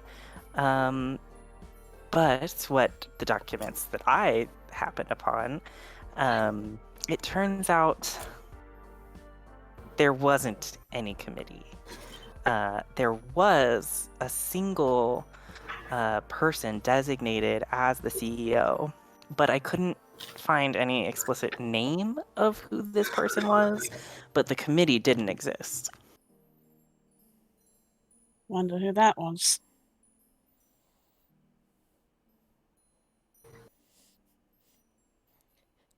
Legacy just kind of makes that like little like finger swirl whoop-de-doo motion. Mhm. Hey, don't. This is what the GM gave me to work with, people. No, it's not about So the that- information. It was more in response of like, hey, there's another Diego. Yeah. I'm like, damn. Who could be behind this one? Who's under the mask? Joseph Diego. Pay no attention to the man behind the curtain. This Got away with this it. information was more valuable before you all stumbled upon it through the random happenstance of the house, which I did not expect you to go to right away. Again, you gave that information to fucking Legacy. What did you expect? And Kaya, I was hoping Kaya could keep her under fucking on a leash. When has Kaya ever kept her on a leash? I Well, feel I like mean, that once. physically, she did. Physically, she keeps Legacy from starting fights, yes.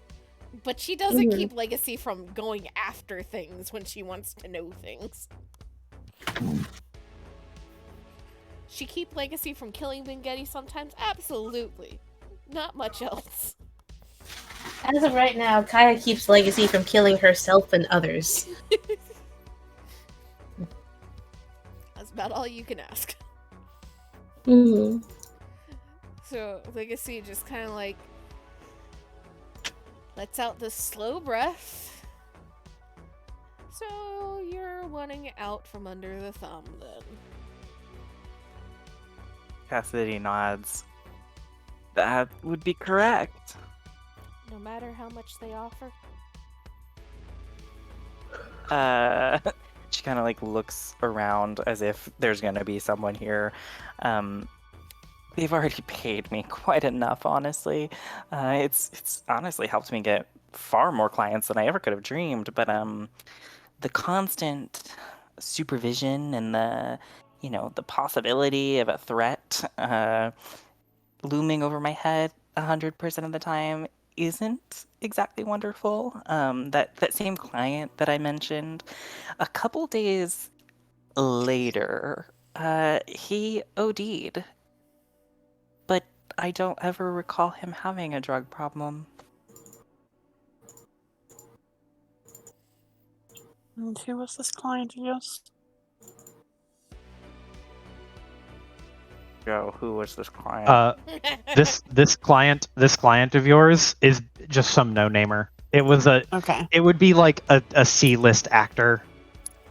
They I don't know they called why. in to make that low budget commercial that they just needed to get out for fourth quarter. Yeah. Mhm. Just making sure it's not that one important. I don't know why, but when she was like, "Yeah, died from an overdose," but I don't remember him having a drug problem, my mind immediately went to the lawyer Yeah, that you same. had killed. Unfortunately, no. The lawyer does not need Yeah, talent agency representation. exactly why I was a little confused. I was just like, it's probably not. However, that would just like tie things up nicely. Legacy kind of gives a nod and then looks towards Talme. And you?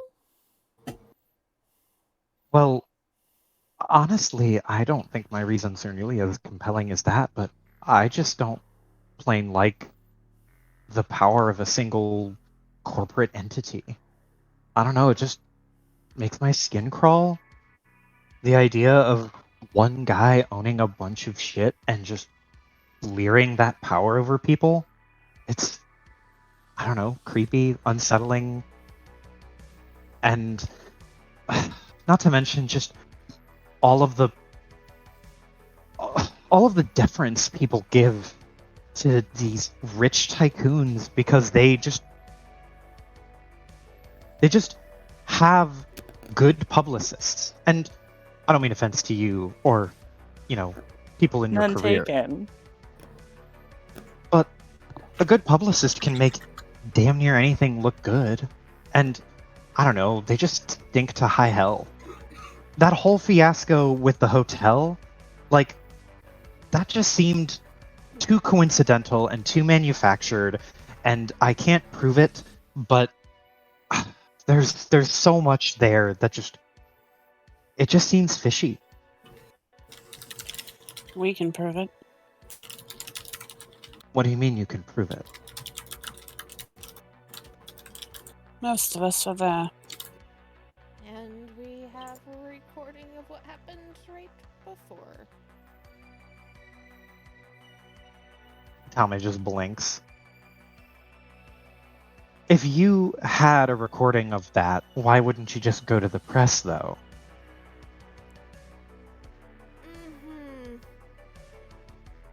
You both, all three of you, because media's there too,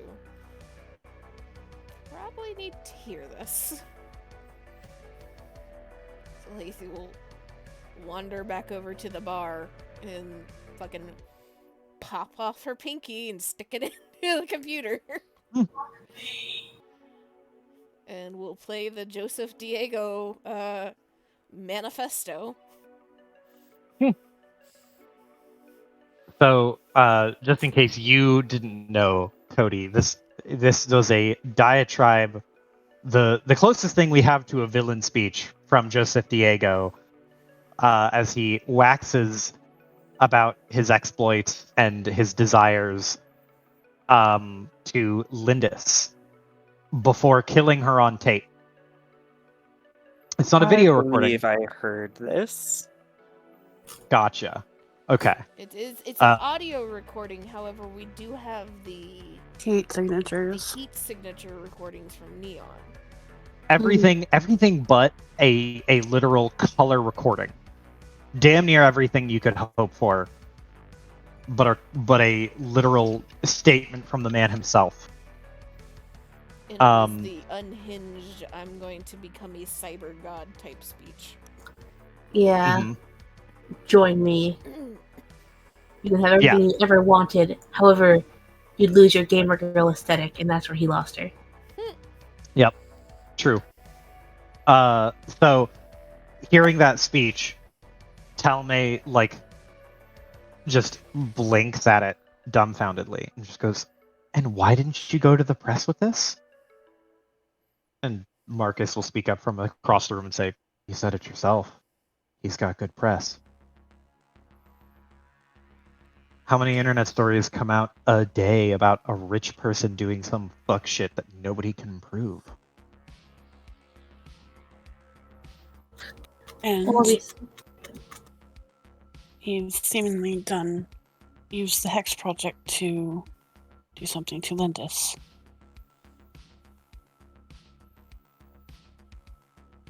So if we came back and said he killed our friend, he would have just walked her out behind him.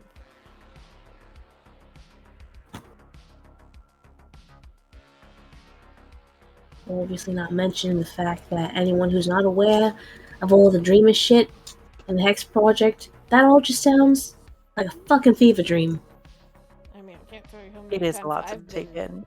told I'm fucking crazy for talking about dreamer shit. JJ from behind the bar. Ayo. Yet here we are.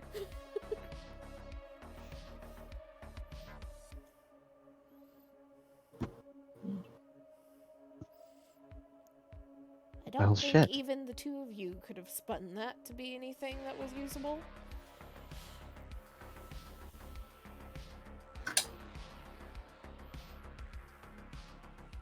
It would definitely take a lot of doing that I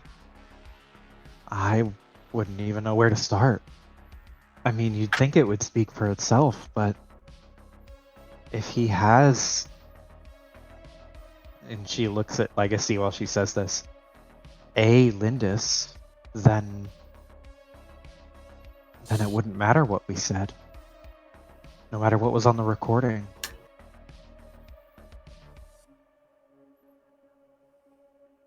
Because she could just walk right out and undermine everything that was put forward.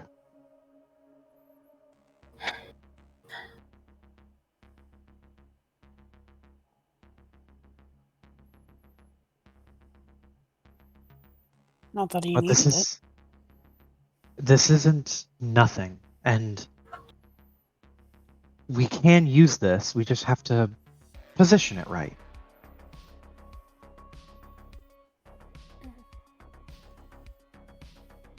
I mean, if we can find a time and place and the three of you can put your heads together to figure out how to use it, it's there. Though if they're going with the decision that Joseph Diego is actually dead because they had to put his brain in a Bengetti, I don't know how useful it's going to be, at least anytime soon. Because even if people believed us on that being Joseph Diego, to the public he is dead.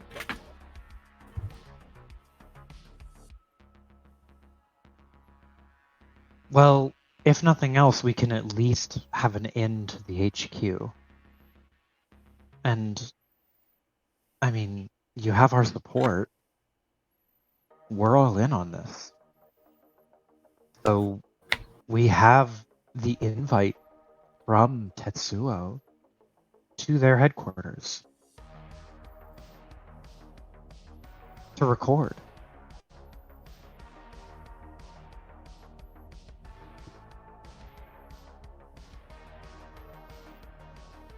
I mean, I'm sure we could finagle it to try and get an extra person invited too. Maybe, and she looks over to Lockhart, maybe like a bodyguard? Sometimes the talent needs to be secure. I'm sure I could get that written in. I wouldn't Tell me be nods. against it, but I don't know if Tetsuo would want me around still. Well, if they Well- want me around, then they have to deal with you, right? And who says we can't give you a little makeover? They won't even know who you are after I'm done with you. There's an audible snort from Legacy.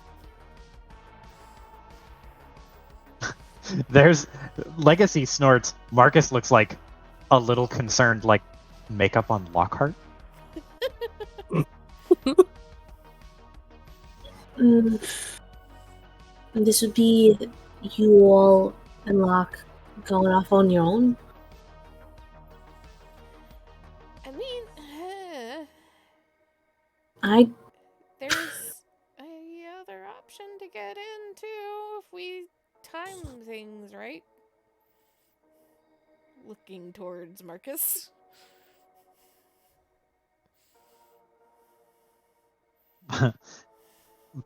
Talme like kind of shrugs and sheepishly suggests maybe you could pull off polycule?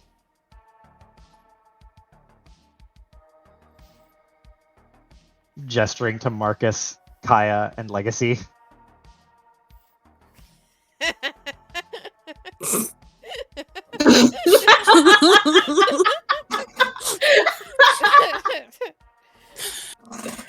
And that is like in character laughing from Legacy too. Oh no, that's not in character laughing from Kaya. Kaya is just like Lockhart will snort at that. drumming her like fingers on the table. She's like, whatever. I just don't really care how we get in. I just don't want you guys to go without us there. You know? This will just be information gathering for this part, correct? Well, yeah. But what if some shit happens to you?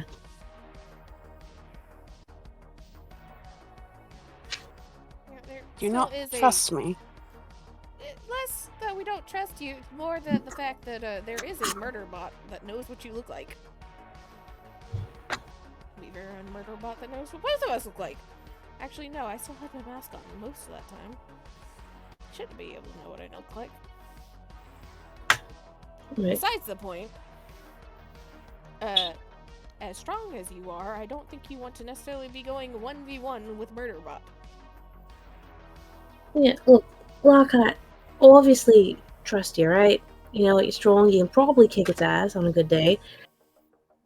But it doesn't mean I'm still not worried about you. About all of you. Lockhart will turn to Marcus and ask him, and why don't you just see if that Metabot is there? You haven't seen him surveilling the HQ, have you? He shakes his head. I haven't seen him surveilling walking up and down the floors, if that's what you mean, but Have you seen him at all? that's just it. I hadn't seen him until the hotel unveiling. He's been pretty closely guarded as a company secret, I guess. There's been no official statement as to whether or not he's related to Tetsuo's stuff at all. Just that he's a bodyguard, or was a bodyguard, to Joseph Diego.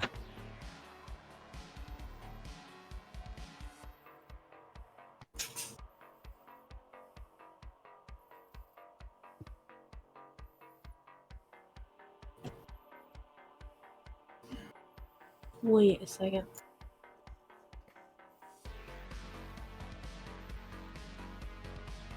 Yes? I mean, if I can't get an in with either of you guys, if we can time this right, I do know how to operate a drone. And they're probably, considering how big of an event the Gigadeath shit is, probably looking for workers for it. Cassidy, you would know that an event like Gigadeath, like a big concert venue with like a bunch of musicians and artists, they're going to need a bunch of video drones to capture like different angles and camera work from different parts of the event. At least that's what would be standard at your like Lollapalooza type thing, right? So at that, Cassidy would like put her finger to her chin and like look off to the side like she's like really deep in thought while doing that. So I, as Cody, would know, you know, those things like Okay, sorry, I can't speak. It's so hot. I actually had to just plug in the AC. Cody's brain melting. It You literally is. I'm dying. no. Anyway, Oh no. I'm fine. I'm being facetious. I'm not being facetious. I did plug in the AC. We're getting off track here. A concert of this level would need tons of employees for tons of different reasons. Would Cassidy believe it to be in her power that she could say, like, we're bringing a private videographer, we're bringing a bodyguard, we're bringing a Oh, dude. groupie? Cassidy for this venue and the way that it's been advertised, you could just make up a persona of a musician. Cassidy could make up a persona of a musician and just say, yeah, we're bringing all of our own equipment, our own videographers, our own sound equipment. Don't worry about it. We got it. We just want to show up and support the concert venue. But could she pull that off with the Tetsuo deal to get them into the building? Could she pull it off? You could pull off probably 1 to 2 additional hands. It'd be a little bit tighter. Mhm. It's an easy sell to say, we have myself, the agent, the representative of the talent. We have the talent themselves. We have the talent's bodyguard because the talent does not feel safe without their bodyguard around. And we have a +1. And this +1 is like a special consultant of some kind. You could maybe bullshit that all the way through. It'd be a little bit more difficult, but you could probably sell it. I was literally just gonna say, like, Lily from Hannah Montana, like her best friend. Mm-hmm. This is Talmade's best friend coming. Yeah, like absolutely 100%. Like it's definitely like a stretch, but you've sold people weirder bullshit. You've sold people like on one occasion, like I'm just spitballing ideas, but on one occasion you've sold someone like on hypnotist specialist or like dream deciphering analyst, like weird titles. This is my The horoscope meditation- reader. Yeah, you're the meditation guru for like detoxing or something. Yeah, like whatever. You've sold harder things, and in this case, it's like it's a little bit of a harder sell. There'd be more scrutiny, but you could probably pull it off. So Okay. above table to make sure that like I'm getting myself across as well though. What Legacy is suggesting and insinuating is that, like, let's just say in the middle of Gigadeath try to schedule this like interview, recording, whatever with Tetsuo in two-prong it almost of Oh, double dip.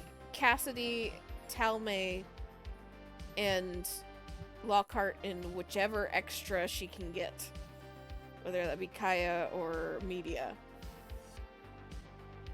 While Legacy is also, I imagine, several floors above or several floors below, trying to get in with Marcus. Because there's a lot more ground that can be covered if everybody's in the building at the same time and able to access different things a little bit quicker than others. So you're trying to double dip as saying like Cassidy is trying to visit the Gigadeath venue as a person, and that same persona is also going to appear with Talmay to Tetsuo? No. I'm thinking. Okay, now I guess. I am imagining the Gigadeath thing as being distracting enough that they might be a little bit more lax with people that are accompanying the actual employees. Oh, I see. It's possible. It's possible. You could that would work with Marcus's thing. What what Marcus was going to do, and he'll mention this in character at some point, but what he was going to suggest was like, I guess I'll have to pitch bring your spouse or girlfriend to work day. No, just imagine like Yes. if it's already a block party outside the building, and Marcus is like, "Hey, let me show you where I work."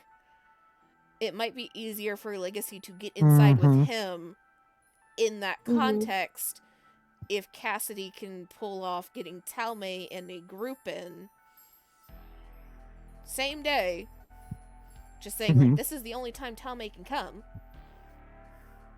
which Yeah. happens to No, be during Giga that would totally be fine.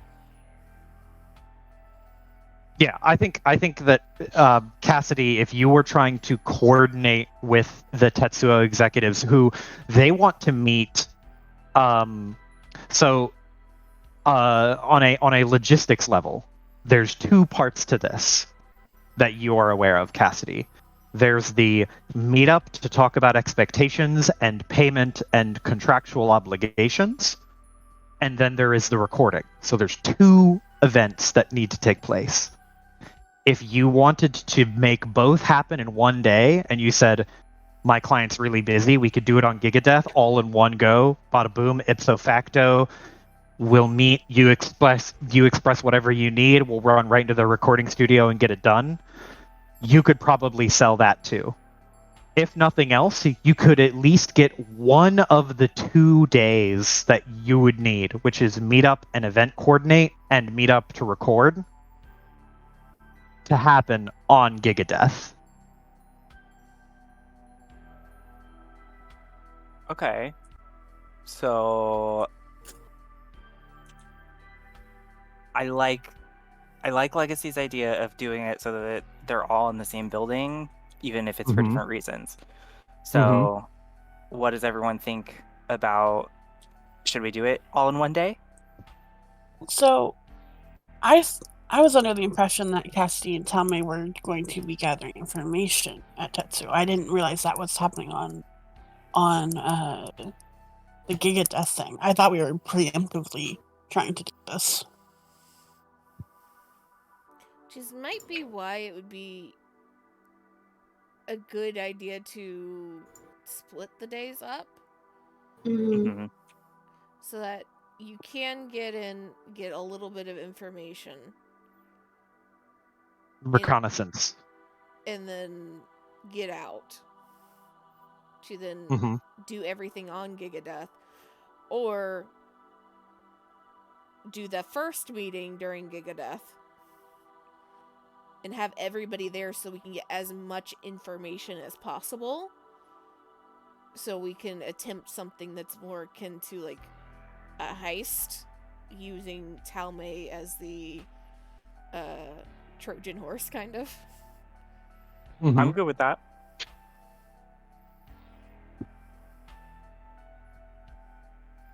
So it Yeah. just depends on if you want two prongs in the information gathering or two prongs in the actual heist.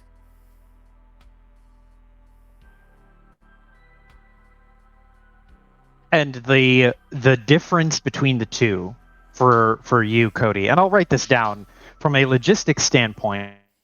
First meeting would be in some level where there's an office. You're going to meet in a private meeting room. You're going to sit at a table where there's like, you've seen these 1,000 times. It's a big oval office table with like 8 to 10 chairs all the way around it, and you're going to take up probably 4 or 5 of them with you, your client, your guest, and then 1 to 2 Tetsuo executives, or not executives, representatives, and they're going to talk about the contract, what's expected, what you can say, what you can't say, yada yada blah blah legal stuff. And you're going to be in the upper levels of the building. For the recording day, you're going to be in the closer to the lower levels. Most of the upper levels are going to be all office area. The lower levels are going to be where you have the stage set up, the recording area, and it is like you're there. Talmay has a certain number of lines to read. There's a script, and it's kind of just it's game day, right? There's a lot Okay. more haggling on day one, and kind of hashing out the details on day one, and you can get away with a lot more like aggressive business tactic.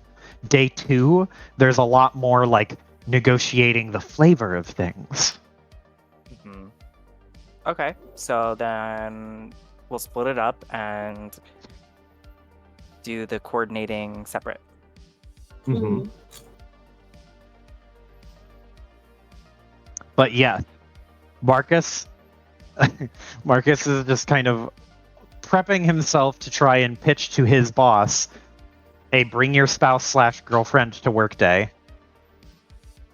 Bring to your partner increase to work company day. morale. Bring your partner to work day. Inclusive. Inclusive. There, you're right. Inclusive. Because What month is Tetsuo, it? Is it almost Pride? it's not Pride Month yet. Damn. But you know what? Tetsuo is an LGBTQ friendly platform. It could be bring your family or bring a family member. You know, kids are also very hectic. True, it could be. Either way, he's gonna try to bring he's gonna try to pitch to his boss that idea. Is he verbally Yeah. expressing that he is trying to pitch that? Yeah, he would like awkwardly be like, I guess I'll try to pitch to my boss like a bring your wife or girlfriend or whoever to work day. It's just not only half-heartedly, but also just like he feels his soul leaving his body at this like corporate shilling type behavior. Like, so you'll just kind of like turn around, look at him.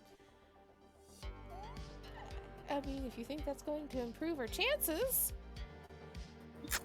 we can also. It's a good cover, right? True. What if we're trying to get me in on Giga Death? We could just play up the tipsy angle.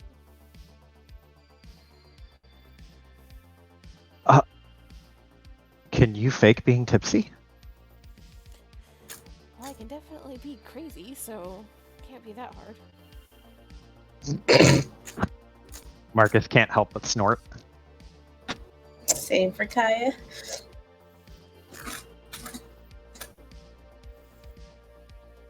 But Palme will second and say, okay, we can probably squeeze 1 or 2 extras in on top of myself and Cassidy. And it would be probably just enough to get all of us in the door. Minus Cosmic. Poor Cosmic. This is true. Cosmic doesn't realize he's not entirely included. He's just kind of hanging out like, oh, okay, cool. They're making a plan. He just assumes he's included somewhere in there. So wait, no, you gotta include him. How do we fit Cosmic in? And what about Turing? I feel like Cosmic might be the safer option to try for the polycule. Honestly, yeah. Yeah, definitely. Kaya's way too awkward to try to pull that off. And Marcus is way too awkward around Kaya. No, you know what? I feel like if you just didn't tell Kaya what the plan was, she'd be great at it. Just don't tell her that you're passing yourself off as a polycule, and she'll be a fucking natural. As soon as you tell her, that's what it like, she doesn't know what to do. I have to fake being in a relationship? What the fuck? She's like, what? How? What the fuck do you expect me to do?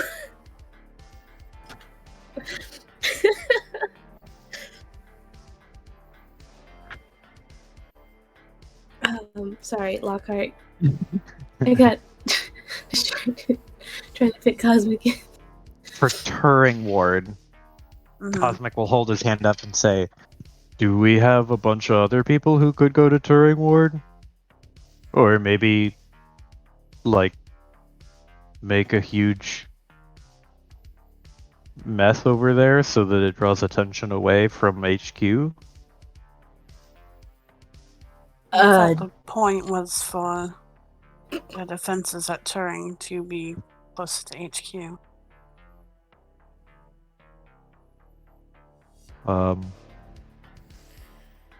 Oh, maybe. Because of Giga Death. Legacy just like face in hands.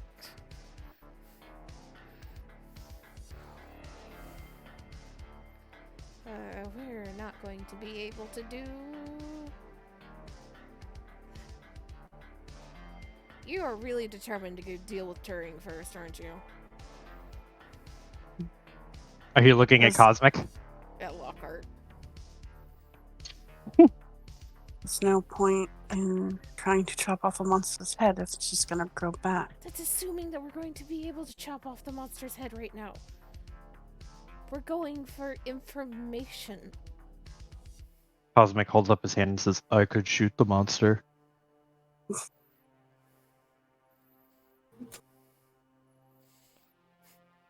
I keep forgetting you have a fucking gun now. I'm actually really good at it. Yeah, I'm sure you are. It's just a matter of that's a whole other ball game. Oh, Long range has not been an option for any of us. Yeah. Closest long range we have is freaking Larry. How is Larry doing, by the way? Larry is watching this entire conversation enamored. You've seen Larry throughout the conversation, like, prepare to interject and then slowly quiet down. Oh. Yeah. I mean, he does a good job. Right? Larry's just having a lot of words and phrases learning day. I mean, if we really need more people, I could try to talk to a couple of them. But that's if we really want to go to turn first. All I'm saying is this Giga Death concert seems to be a very big boon for us. And I think just using it to get information might be a bit of a waste when we can make a bigger swing. Maybe we could make a big swing while we're inside getting information, right? Wouldn't that also work?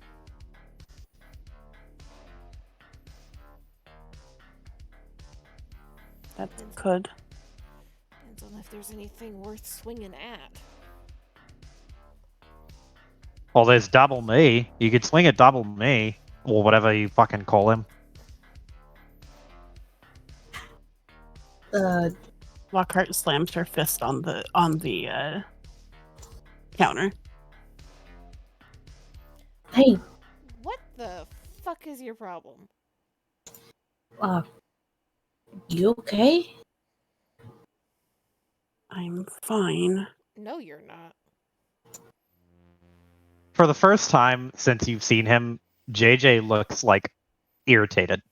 He sees that fist hits the counter, and there is a flinch, and he is just like, don't damage the counter. But My he bar. controls himself. He controls himself. She didn't break anything, or wasn't trying to. You won't, unless you were trying to, I will say you didn't break anything. She was So, not yeah, trying to. It's fine, but there's that moment where you see the waver in the goodwill of JJ as he is just like, I swear to God, if you damage this bar. Right. You know, Locke, why don't we take 5? Pick up her laptop and like move away because she's not gonna break another laptop. Yeah. Well, we just take a little walk around the block. Some fresh air? Perhaps that'll be best. She'll get up and start walking out. Boy. Guy's gonna fucking down the rest of her coffee and follow Lockhart out. It's like, okay. Get her JJ fresh air. like rubs his brow line and will start collecting glasses and throwing some into the sink and washing them, and he's just like, okay. Was he muttering? You're What's cutting what? out. Yeah, it's coming He out. just muttering to himself, just like, oh Jesus, okay, and just It's just collecting glasses and cleaning things. Legacy will move and, depending on how this couch is set up, either sit herself on the arm beside Marcus or find a way to wedge herself in between Marcus and Cosmic. Oh, I assume she put herself right there. And we'll just kind of like look toward JJ's general direction. Sorry, JJ. It's alright. I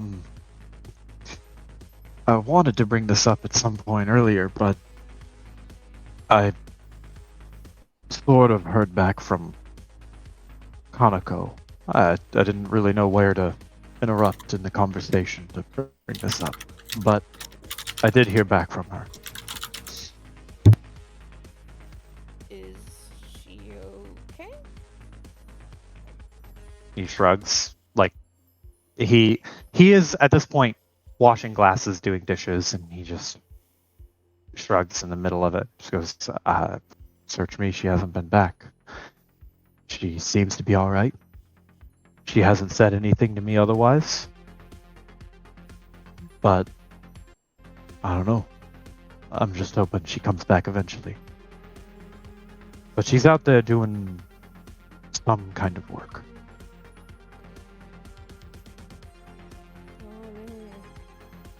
If she talks to you again, let her know that even if she doesn't want to talk to us, I'm willing to help if she needs it. He nods. I'll tell her that. Just think you should all know. I think it's worth telling you all, giving you an update on her situation. I'll make sure Kaya knows. Nods. Yeah.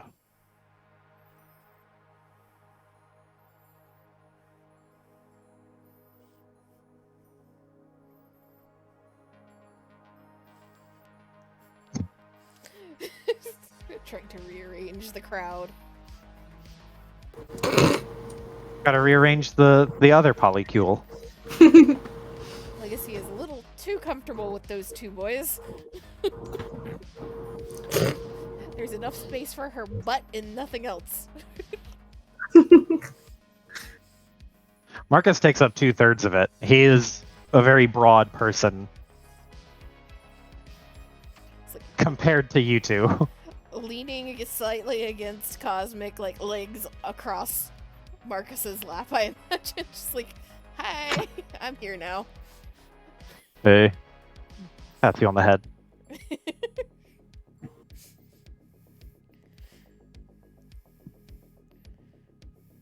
So, outside, Kaya and Lockhart, you're standing there.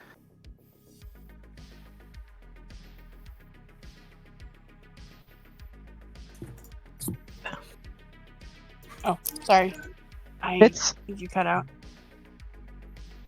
it's about probably late afternoon. The sun is not quite setting, but it's starting to set.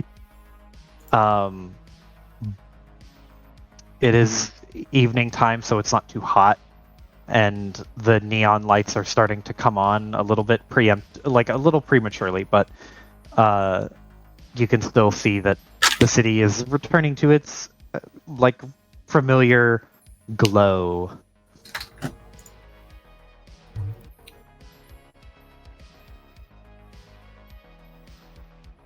Well, I imagine Kaya walked out just one step behind Lockhart. And she's gestured for Lockhart to, oh, Larry's coming too? Nice. Larry is glued to your side. Hell yeah. She gestured for Lockhart to go on a walk around the block. You know, some fresh air. At least as fresh as you can get on the station. Mm-hmm. Well, Lockhart has already started walking. She did not wait for Kaya at all. She honestly didn't expect Kaya to go with her. She was more like, I need to She move. doesn't know Kaya very well. Yeah, just like, You- oh boy. You walk outside, Kaya, you say, oh boy. Immediately, Larry's like, hey, wait up. Slow. Oh, baby. Aw. Alright, bud. She's gonna... Here. We gotta catch up to her. Here, let me pick you up for a sec, right? Oh, he gets picked up. She's gonna pick him up. She's going a half jog.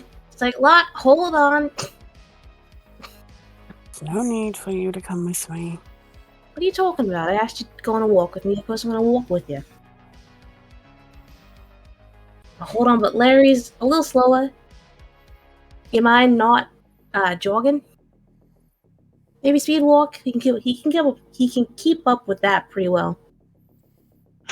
You probably was already speed walking in her mind, but I'm aware of that. However, she was full on jogging, and you know it. The speed, like the Lockhart average speed is just like speed walk is the jog of the average person. Yeah. It's like, and she's tall, so she has long legs. Mhm. the only reason why Kai's able to keep up is because she's slightly taller. Yep. However, Larry is not as fast. Larry floats at a gingerly pace. He is very much at most a brisk saunter. Mm-hmm. I imagine he can haul ass if he needs to, but not for very long because his servos will get like fucked up. The other option would be for him to lean forward into the magnets and just have the magnets pull him along faster, but it can quickly get out of hand. Yeah. Oh, Just like- no. I'm just imagining Larry just crashing into a wall down. Like top speed. Bam! I am speed. That's how like Sia like understood Larry and like knew Larry was being worked on when he was first being fucking created. Just like bang somewhere in the apartment. Oh, there he goes again. Bang. God damn it, Kaya. You know, she'd like carry Larry. She's like, "Look, you mind, at least speed walking, so you can keep up." She closes her eyes and stops and turns to Kaya.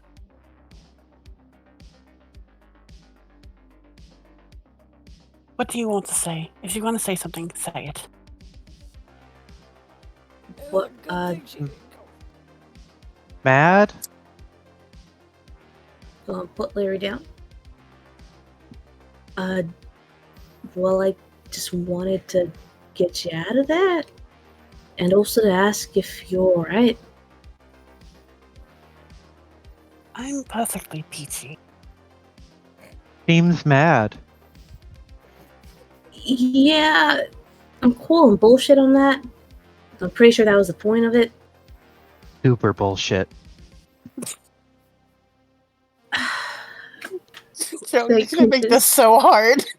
She like pinches the bridge of her nose. She's like, I see why people trying to curse. Alright.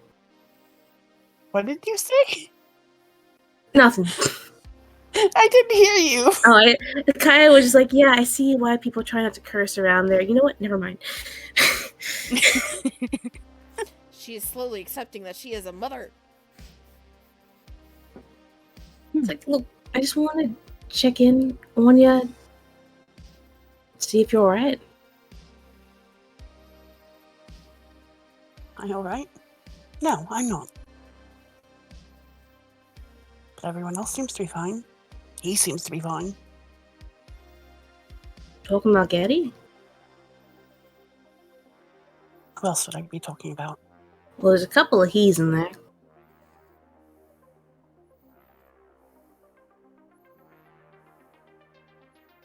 But, Locke, you know that they fucked with his brain so that he doesn't care about shit. Yes, of course I know that. So, And it just pisses me off more and more. what about it specifically pisses you off?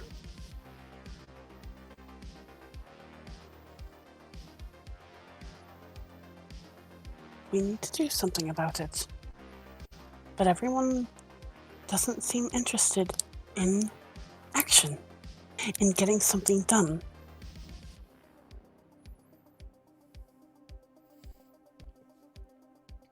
I'm tired of just sitting around gathering information.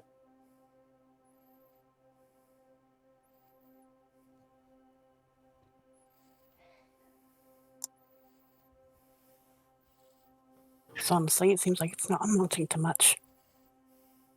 Everything we learn is just worse and worse.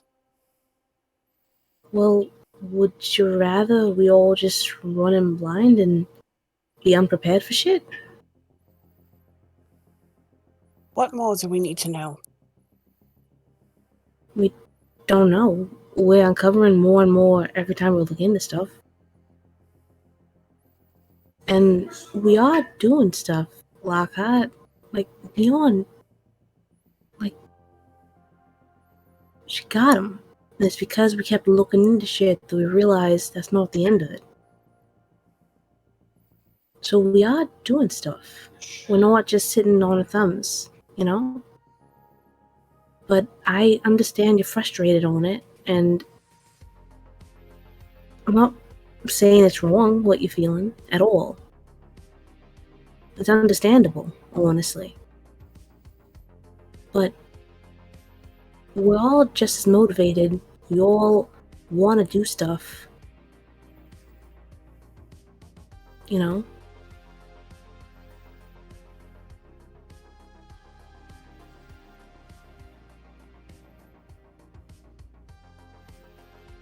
What have we done so far that's made a difference? Everything we've done has just made things worse.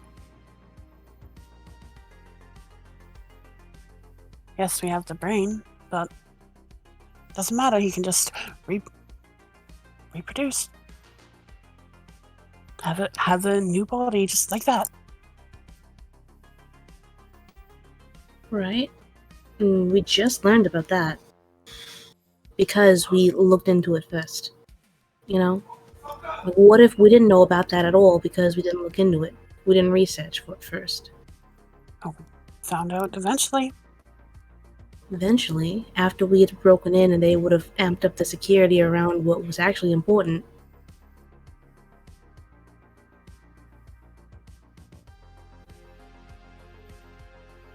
I know that. So good. According to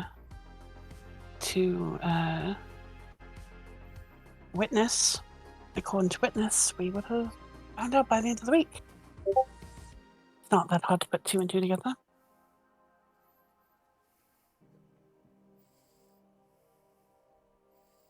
It still gives us a couple of days of planning. And getting all the shit together. Making sure they're all on the same page and ironing out all the details and shit.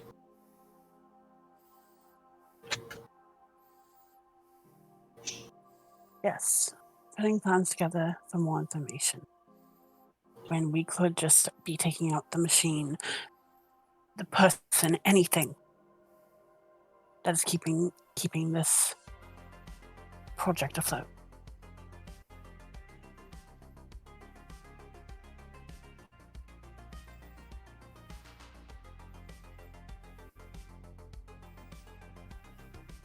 Fuck.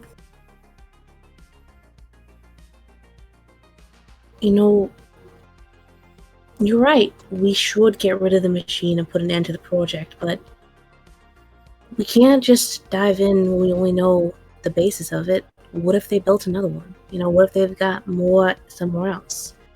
So it makes sense that we want to get a little bit more information on what exactly we're dealing with, and then go on and take them out.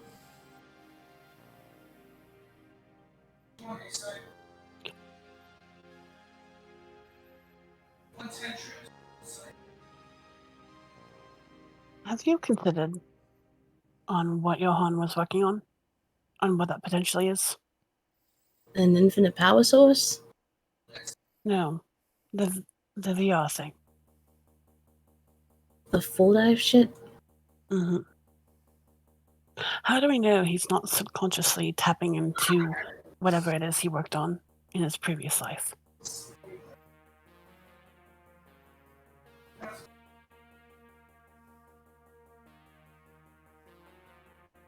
Well,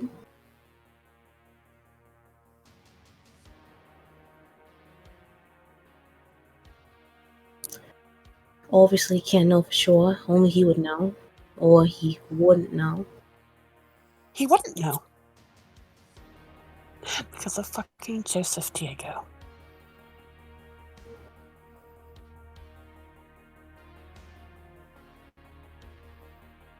Look, I can take a look at the machine. I'm sure he'd let me. Just to see exactly what's going on. To see if there's at least what I can imagine the configuration of what the the machine would be. Or at least get the general gist of what the full dive machine is capable of. If you're worried about that, I can look into that, no problem.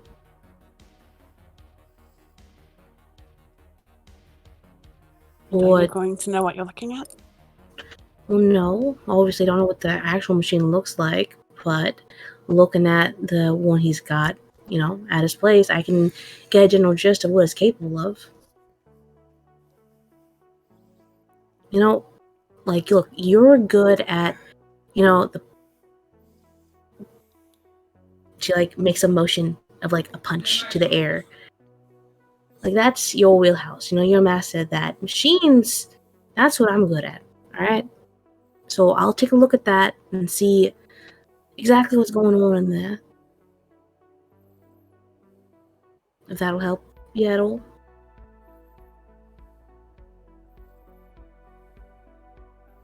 That would help. Yeah, consider it done.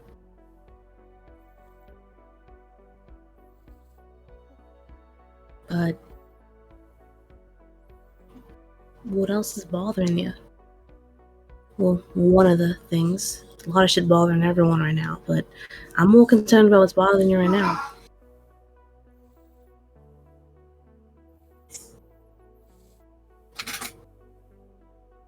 I just can't understand how he can let all of this slide off. I know it's not his fault. I completely understand that. It's just... he shouldn't have to deal with that, I guess.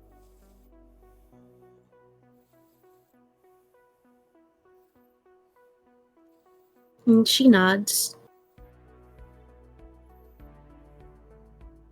Yeah. Unfortunately, I don't think there's anything I can do to help with that. I wish I could.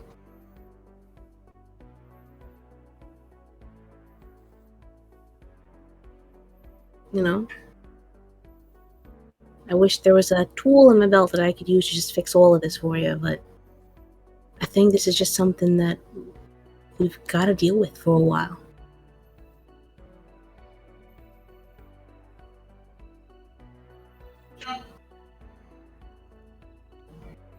And it's going to suck. All of this fucking sucks. But you just gotta keep going. But it doesn't mean you can't talk about it. Talk about what's frustrating you. I mean, I'm always willing to talk or go on a walk.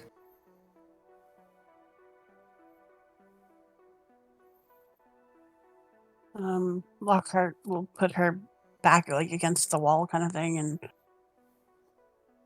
kind of slide down it into a sitting position.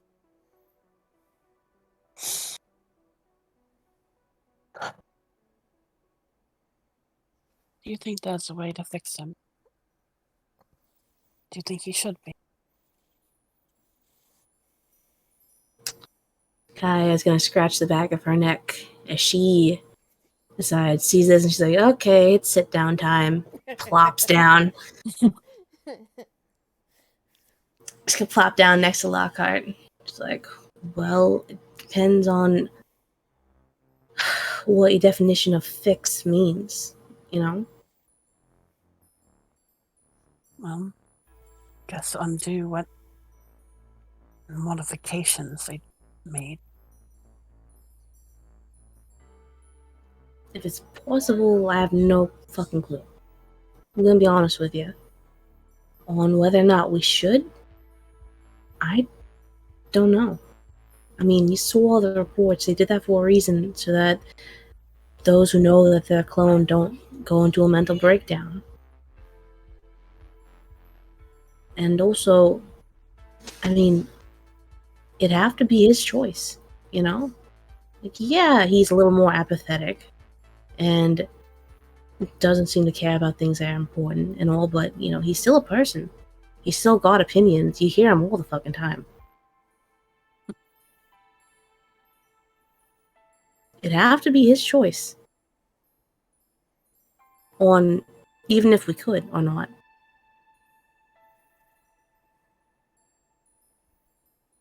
You know, that's not a decision you or I can make for him.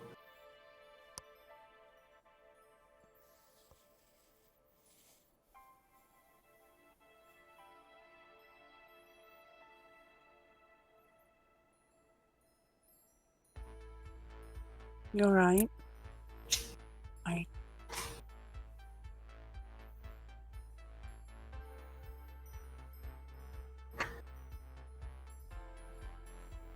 I just can't believe they would do something like that to anyone.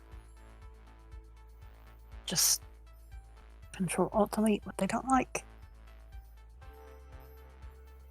Yeah. Shit's fucked. It's fucking insane what they can do. And I understand that you want to get rid of it. Machine. I do too, alright? And I'm gonna help you with it. But look, I can't lose anyone else. And if taking the time to at least get as much information as possible so we know what we're dealing with prevents that even just a little bit, I'd want to do that, you know?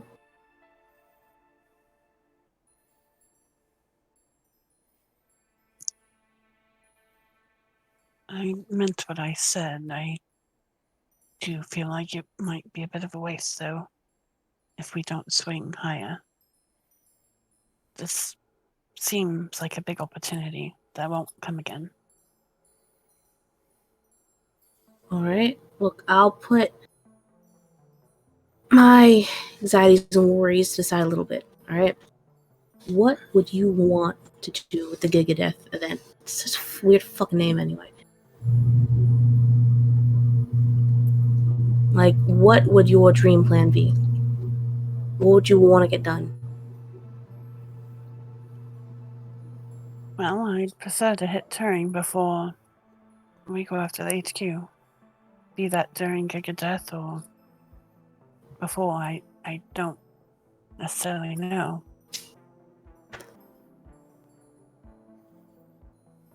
Right.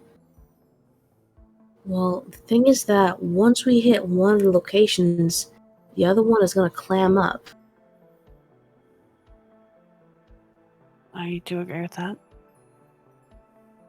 So we'd have to make a decision as a group on which one to do first. If we had the manpower, we could do both. If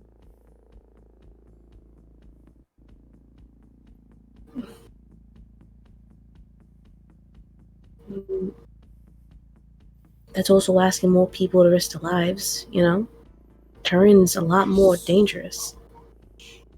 That's over in, you know, that experimental lab ward. It's all automated, like JJ said. It's not full of civilians that can see what shit they get up to. If whoever goes over there gets caught, they're just... who the fuck knows what's gonna happen to them?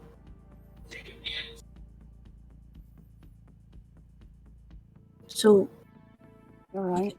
gotta be careful about this. We gotta all agree on which one to hit first.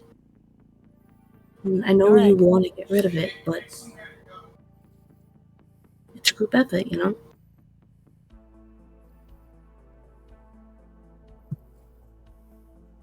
And, I mean, if lack of manpower is a thing. I could try to. I mean, there's a couple people I could talk to and maybe bring into this.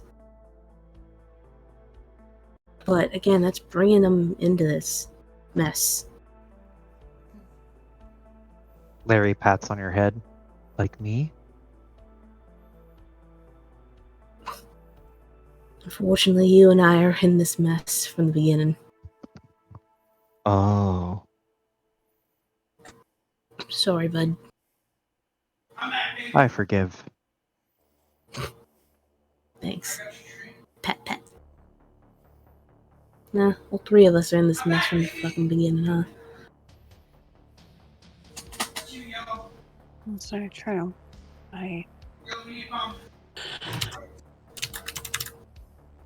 You are right, though. I normally am not an advocate for involving people who don't need to be involved. What I was honestly more worried about is that I also don't think you're the type of person to just walk in, impulsively. Just to run in, no plan of action. I feel like you're smarter than that. So I was a bit concerned about you when you were talking earlier. You should have known me when I was younger. She kind of leans her head back against the wall with a sarcastic, not smile, but just that kind of weird reminiscing kind of thing. Oh, there's no way you were impulsive. I was. I drove my teacher up the wall. I don't fucking believe it. You're lying to me. Nope. You leave this shit, Larry. She's lying to us. Larry just blinks and looks at Lockhart. Liar?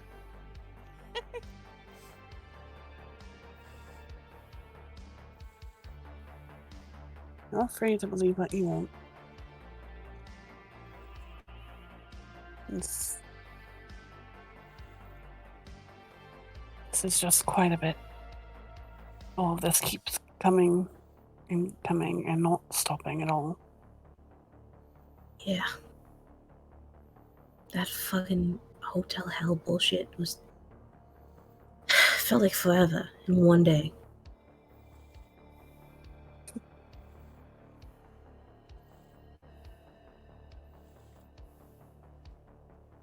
You're right, just doesn't stop.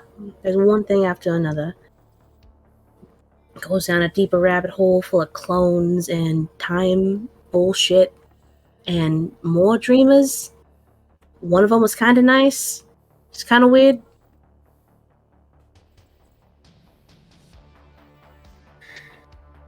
Weird situation. I don't know where I was going with this. Just feels like we're getting deeper and deeper in, and the deeper we go, the less we can do. At least that's how I feel. Well, on the bright side, we're not alone. No?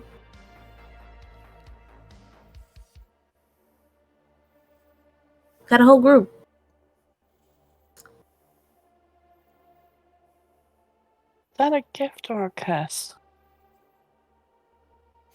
Depends on how you look at it. Also depends on how bored Legs is.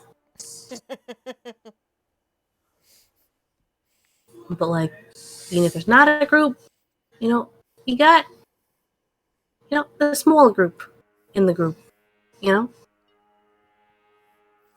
that small group, you got, friends, Gestures to herself. And to Larry.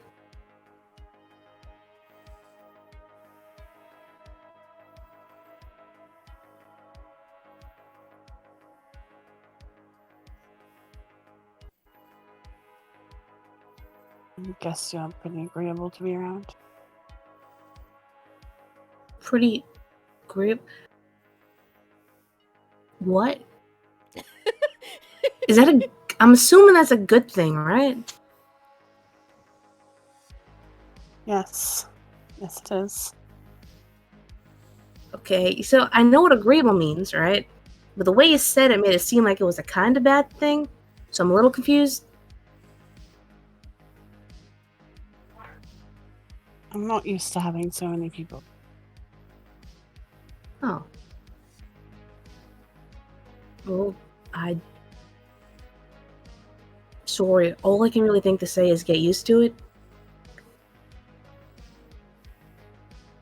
It's a lot louder than I'm used to.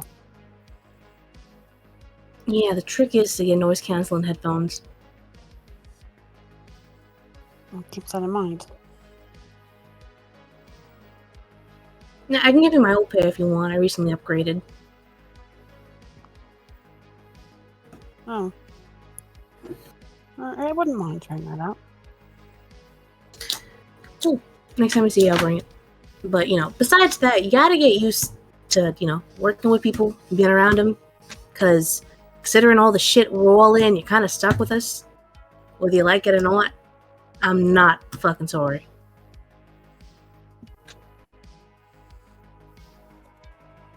And I guess the only way to get out of all this shit is to do it together, yeah?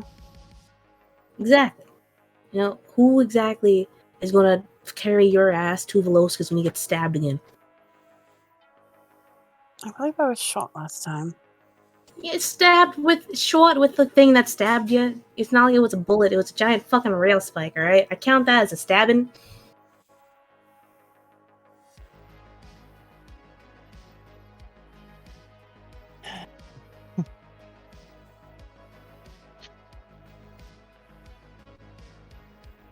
As this conversation comes to like an amicable close, Legacy, is there anything you wanted to discuss with the boys or those in the room?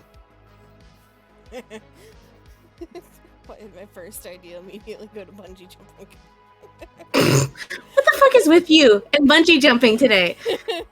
Fucking chaos mode. Gremlin mode. Trying to think of everything that went on in the house. I guess she would be offering up some of the data at the very least to Bingetti to look over. Things that she took pictures of. Mm-hmm.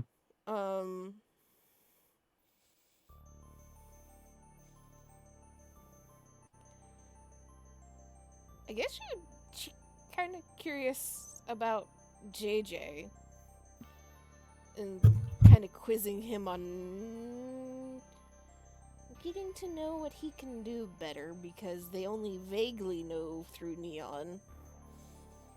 Don't think it was ever fully explained what he's capable of. The gist of it is I'm an info guy.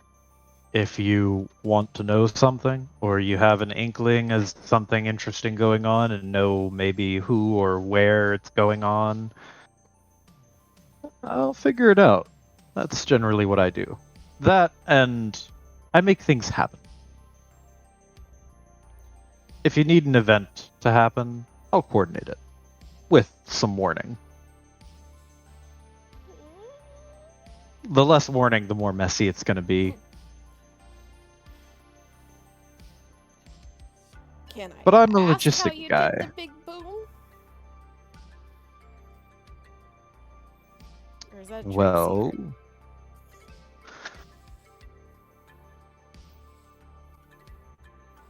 I can tell you that I called in a special order, and I personally arranged the special order.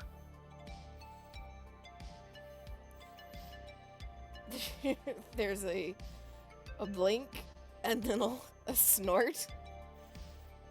Okay then. I guess that also means that I know you're not doing this necessarily for payment, but you can make use of any information that I can slide your way. I like to know things. I like to keep my ear to the ground, and I like to make sure that every phone line or radio frequency I'm tapped into is up to date. If you give me information for free, I'll happily take it and add it to my collection. I won't tell you no. But I won't act on information. It's more of information as an end rather than information as a means. But also, the more information you have, theoretically, the more connections you might be able to make. Well, that's certainly leaps true. Towards the end. That is a good point. Again, if you're willing to share and I don't have to pay, I would be more than happy to listen to whatever you have to say. Not so much on the talking end of information, but I imagine Legacy has found a small handful of, like, what she generally finds to be useless information in all the hacking she has done. Like, things that she has not really been able to chase down to anything of import. And so she'll just kind of flip open the laptop and click on it for a bit, and then send a packet of that information to JJ's phone. JJ gets it and will kind of start casually flipping through some of it. Nods his head. Okay. Good to know, as I always say. Snort. And there's so much she wants to say, but would she say it in this situation is the question. The Talmay and Cassidy and... To Bengetti, Marcus, and Cosmic primarily, she's still digesting shit with Talmay and Cassidy.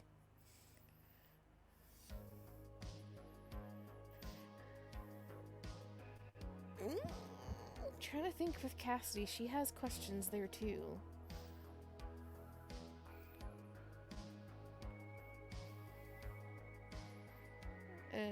She will kind of shift her attention towards Cassidy and tilt her head. So, you're telling me you spent just as long in creepy haunted house dreamer monster thing, and you got nothing useful out of that? Well, I didn't say nothing useful. When I read that Book of Fortunes or whatever, I don't actually remember what she learned. It was something about Hergatzlau. It was like future, present, past. Yes, so above table, what you would have learned is that what you were paid as hush money to keep secret was that the Hergatz Liao Zenton, the original CEO, was indisposed of and replaced with a different CEO, whereas the public was only aware of a CEO stepping down and being replaced with a board of directors. What you would have learned from that entire situation was that he did not step down. He was murdered by Joseph Diego, who then just took control of the corporation himself.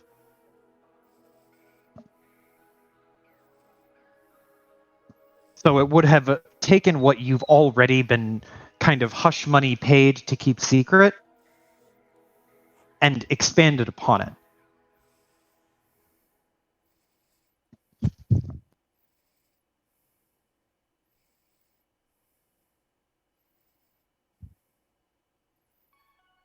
So yeah, there's that.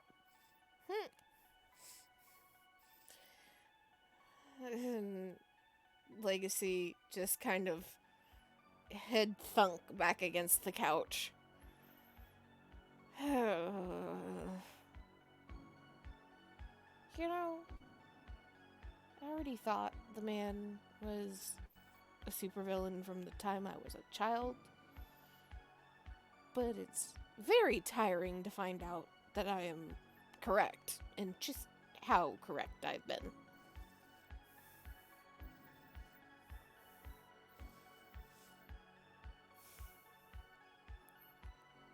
But to You what? you've known him since you were a child?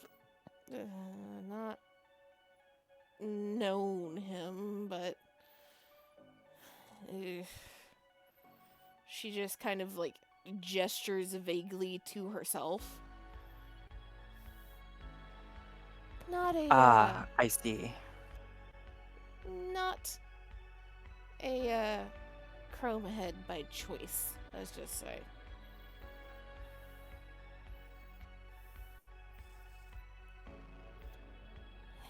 And always knew he was to blame, just never had the proof.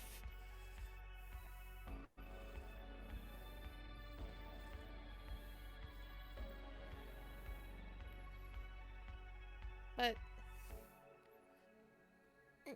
this is going to sound mean, and I would say I don't necessarily mean it to sound mean, but you aren't, you don't strike me as the, type to particularly get, how should I phrase this? Well, Lockhart likes punching things. Marcus likes punching things. Cosmic likes shooting things. I like hacking things. Are you gonna be good with all this? How do you mean? Well, media has branded us terrorists. We have been shot at a few times, chased down by aliens, chased down by Murderbot, and you just experienced, Monster Dreamer House. That is more and more quickly becoming a Tuesday afternoon for us. Yeah, that wasn't my idea of a vacation, but if you've been branded terrorists, all I do is rebrand renegades, rebels, the revolution. There's just like one of those like kind of blank stare, like 50 blinks in rapid succession.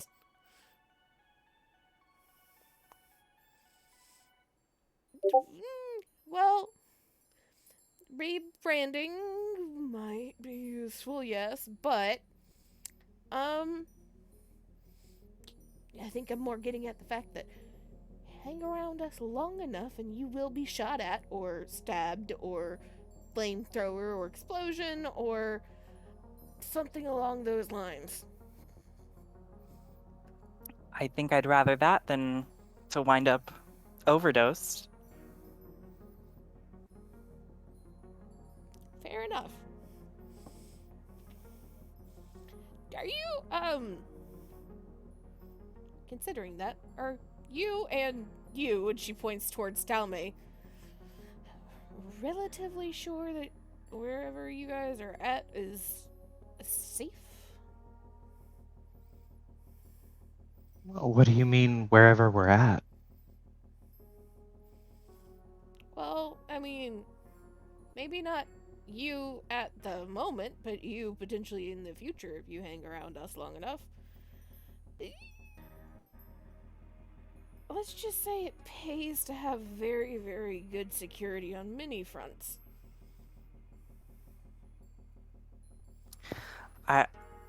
Admittedly, I kind of see this as security. I think I mentioned that I've had a tail, not constant, but frequent enough that it does make me uncomfortable, and I sometimes don't feel safe in my own home.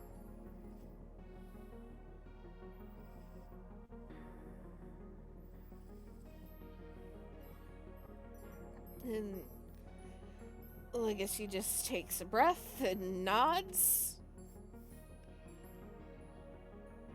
Okay.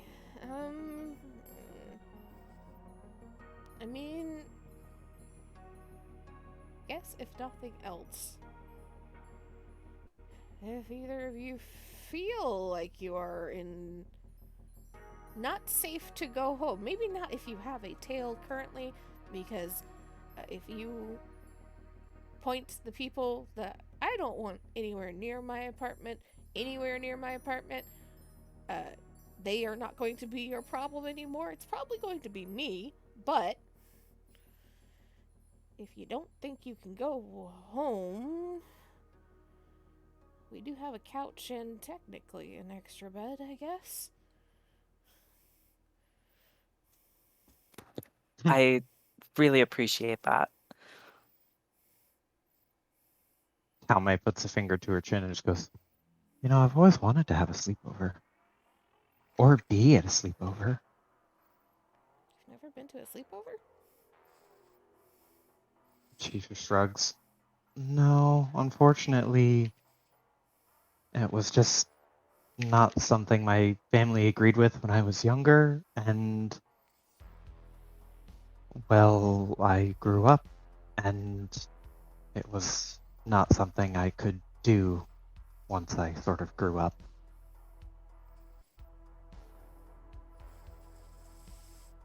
Oh, Lindis would not have let that stand. Does that mean we're invited over?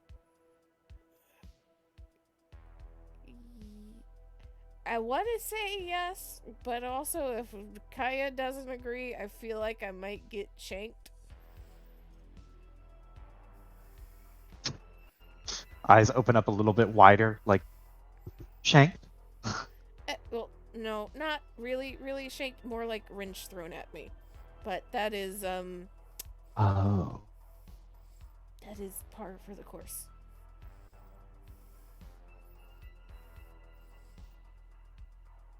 But if either of you need a place to stay and are not currently being tailed, pointing very deliberately at Cassidy, I guess the two of you can technically duck into our apartment and stay there for a minute. I don't know if JJ is willing to rent out the upstairs room for a night. JJ shrugs and just says, "I could be persuaded." Give him some information or something shiny.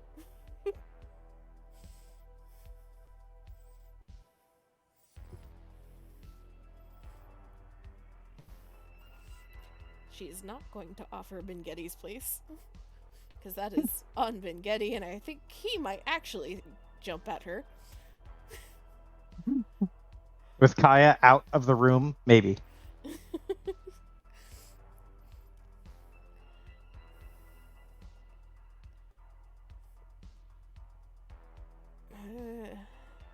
That's good to know, though. I think with everything coming to light as it has, the only one who's in real danger might be me because of my relative level of, well, minor fame. But I won't drag any of that onto you.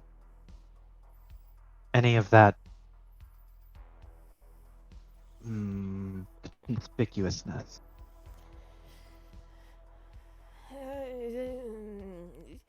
As long as you don't give my address or my name anywhere, I can generally take care of myself.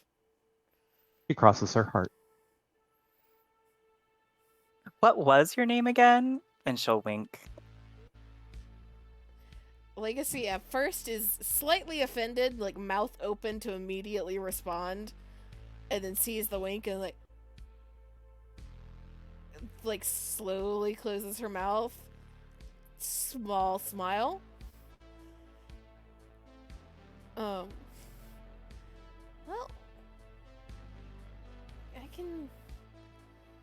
If you guys need a little bit of beefing up too, I can maybe take care of that. Kind of like wiggles her fingers a little bit. Already, double firewalled Marcus's apartment. Sorry I did that when you were at work. He, from like across the room, is like only halfway listening as Cosmic was talking to him about something. He's just like, "What? It's probably fine." It makes us both safer. Blinks twice.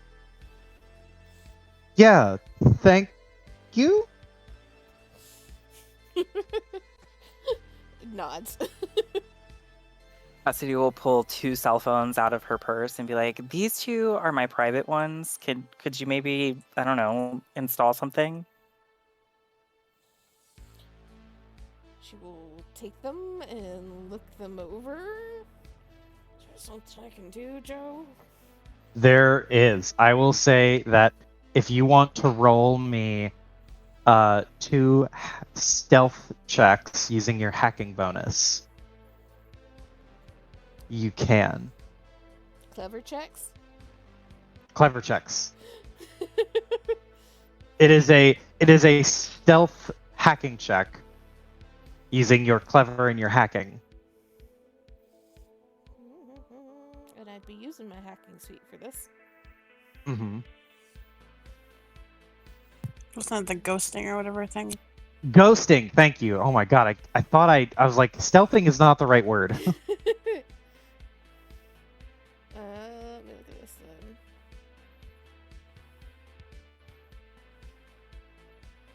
then. So I'm not going to be using ghosts for this, though, right? Mm-hmm. Correct. You are not going to be using ghost. Okay.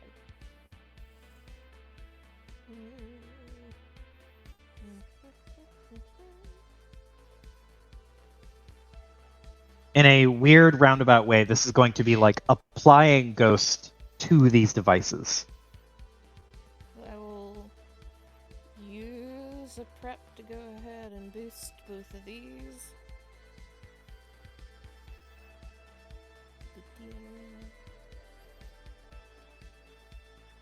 The Legacy just like looks at the phones, and then you see her reach to her wrist and pull out a like wire cord from her cybernetic arm. I don't know if you've seen hacking in Cyberpunk 2077 video game, Cody, but that's what it looks like essentially. She just like yanks out this cord and plugs it into the phone. Okay. And then starts typing on a keyboard that you cannot see. And will run into Damn. Very good rolls, both times. Clap, clap. So, Cody, if you want to mark down that both of your cell phones have 3 ghosts attempts, because I believe you get an additional bonus to them, Legacy. yes. Yeah. So you can do 3 different things that require ghost checks on your phone. Like if you want to access information that you're not supposed to access, you can get dinged 3 times, Per phone and you will or not be tracked. overall? Wait, what?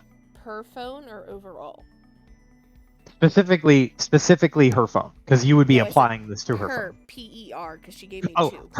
per phone. Yes, I will say per phone. Because I did make you roll twice, and both times you rolled like fire, so...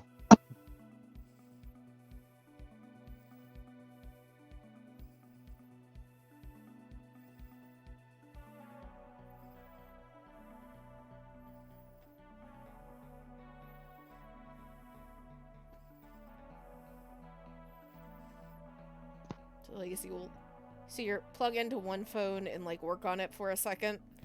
Screen just like lighting up weirdly, not in any way you've seen the phone light up before, and like things flashing across the screen that you've not seen before, ending on a what I imagine kind of the combination of the gremlin and the chaos tags of like a laughing gremlin face that fades into a like cloud of like white noise static. And then she's like, okay, and it's like moves it and then picks up the other one. That one goes a lot faster because she now knows this phone.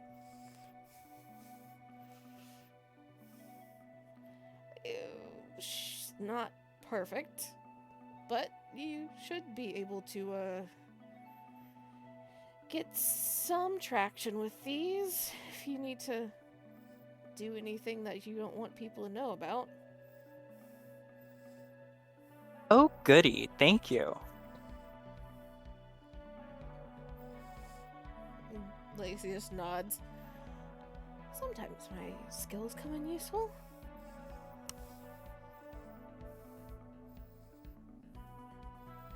Let's just hope that your home network is guarded and shielded and firewalled. Right. Not logging into your Wi-Fi. Understood.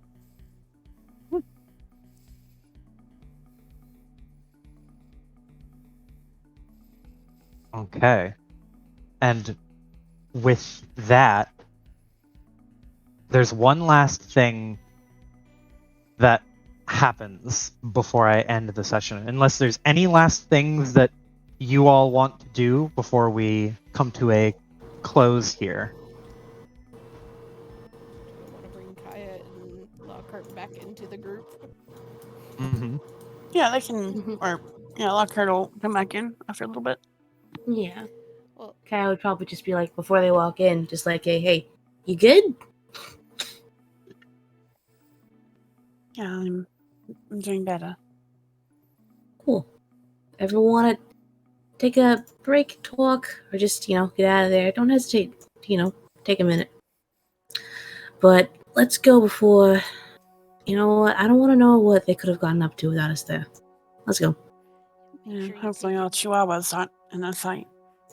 Make sure you I take a guess I'm break hoping before 'em. Legacy decides to have a fight with you. Yeah, it's like, I got some hope in them. Some. Legacy and Getty are getting along better. Vengetti also shut his mouth. Vengetti is also enamored with the data that you have presented him from the Dreamer, because that is like just massive pile of information that you just threw onto his plate. So he's like, ooh, kind of devouring that. But Legacy did want to talk to Talme in this kind of group setting. Mm-hmm. Kind of turning in her direction. So, given everything that's going on, and you throwing your hat into the ring with us, you do realize that might end up meaning that you become, something. Blacklisted face. from every place I've ever worked. That maybe the face and voice of this all if we need one. She shrugs and says, if I could be part of something that matters instead of part of something that makes money, I think I would rather be the former. A modern day Marie Antoinette. Didn't she get beheaded? There's a blush and a snort, and then didn't she get beheaded? And then just like, uh.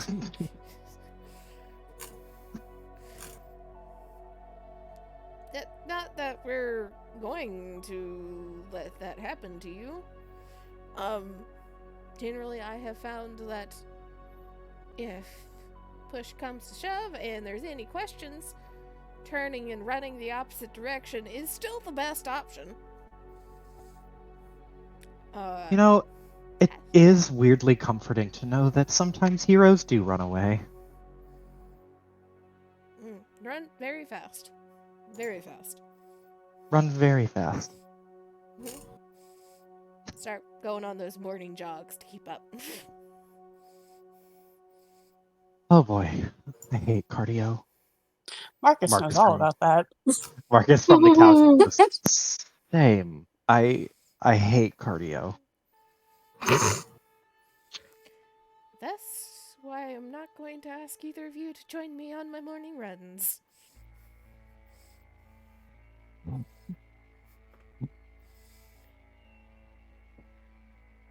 But Okay. just what? Is there anything else? She's like, but if just need the final kind of confirmation that you were knew that you were jumping into and jumping anyway, like the rest of us.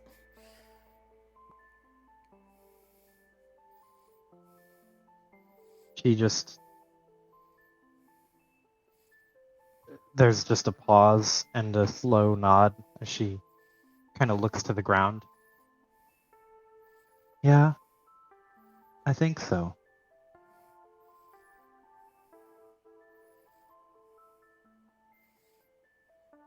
Well, welcome to the, what did you call it, Marcus? Rebels? I was going for a Star Wars thing. It fits. Almay like nods and just goes, I love those movies. Like the ones with all the laser swords, right? Yeah. Wait. Kaya, can we make laser swords? That sounds I like imagine fun. she just settled into her seat. She's like, what? I mean, technically, depending on the material you've got, probably could. Wait, why the fuck do you want to make a laser sword? Because it sounds like fun. Sounds like a safety hazard. Marcus, can we make laser swords? Marcus, don't make it a laser sword. Spaghetti. What? I Spaghetti, can't... no. Spaghetti's like giving her- super tuned to the fuck out. He is reading something and just not paying attention at all. Yeah, no, you're not getting a fucking laser sword. Be sure to check the copyright on that. It doesn't fucking matter what copyright if it's in a movie and you just make the thing. Wait, Not if we're rebels. what about a laser grappling hook?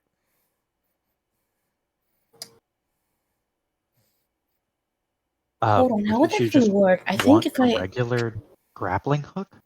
No, but here's the thing, right? Because regular grappling hooks would depend on going into stone. Most of the buildings here are made of metal. So if you actually have the edgings of the actual grapple have like a laser on at the very tip of it, we can actually get it to hook into the metal buildings really easily. Probably have it on a timer that heats up while it's in the air so that by the time it hits it, it heats up just enough to get into the metal without, melting and falling back out. I think that's actually doable. Hold on. Yeah. Pulls out a notebook.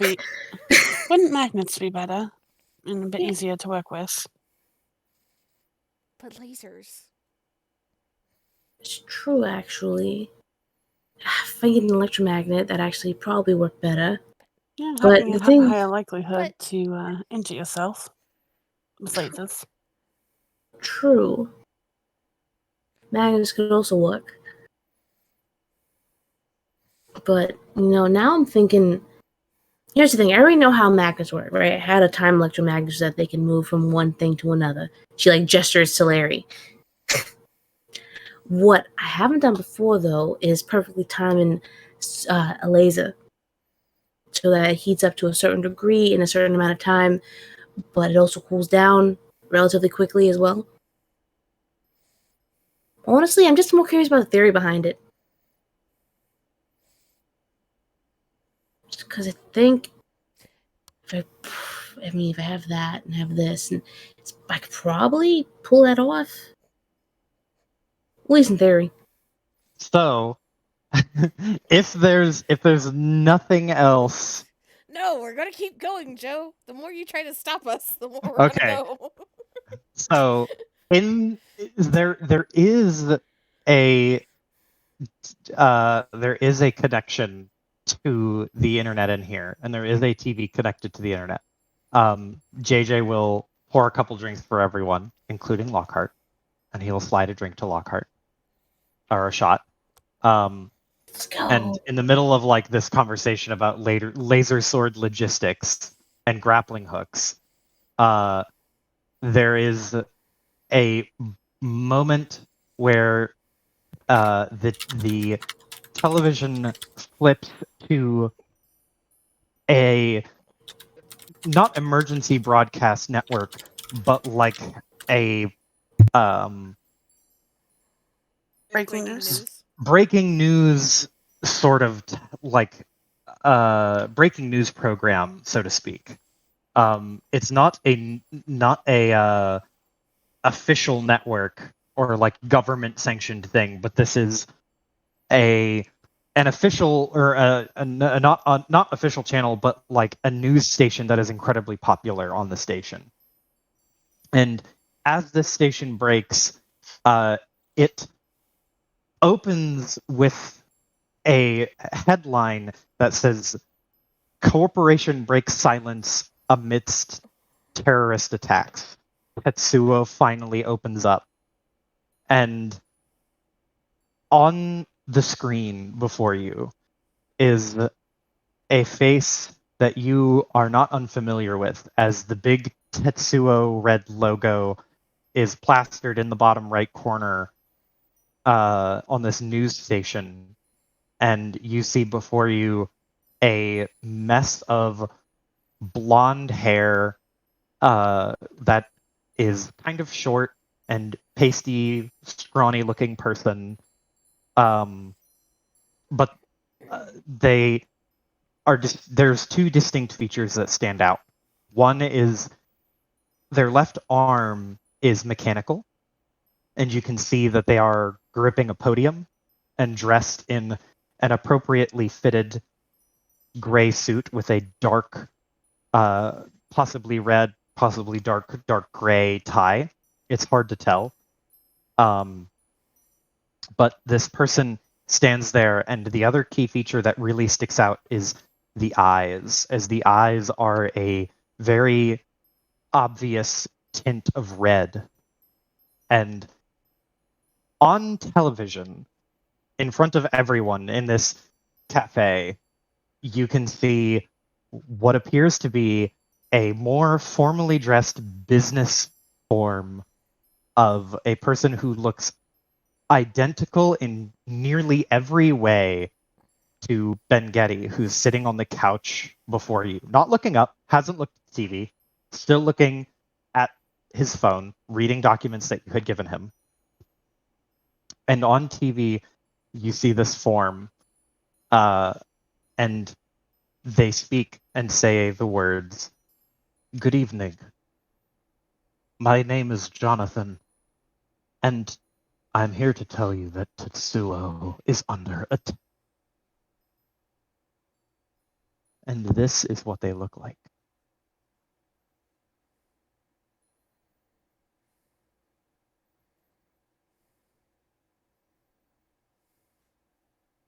And that is where we will end the session. Because we have to end on a stinger.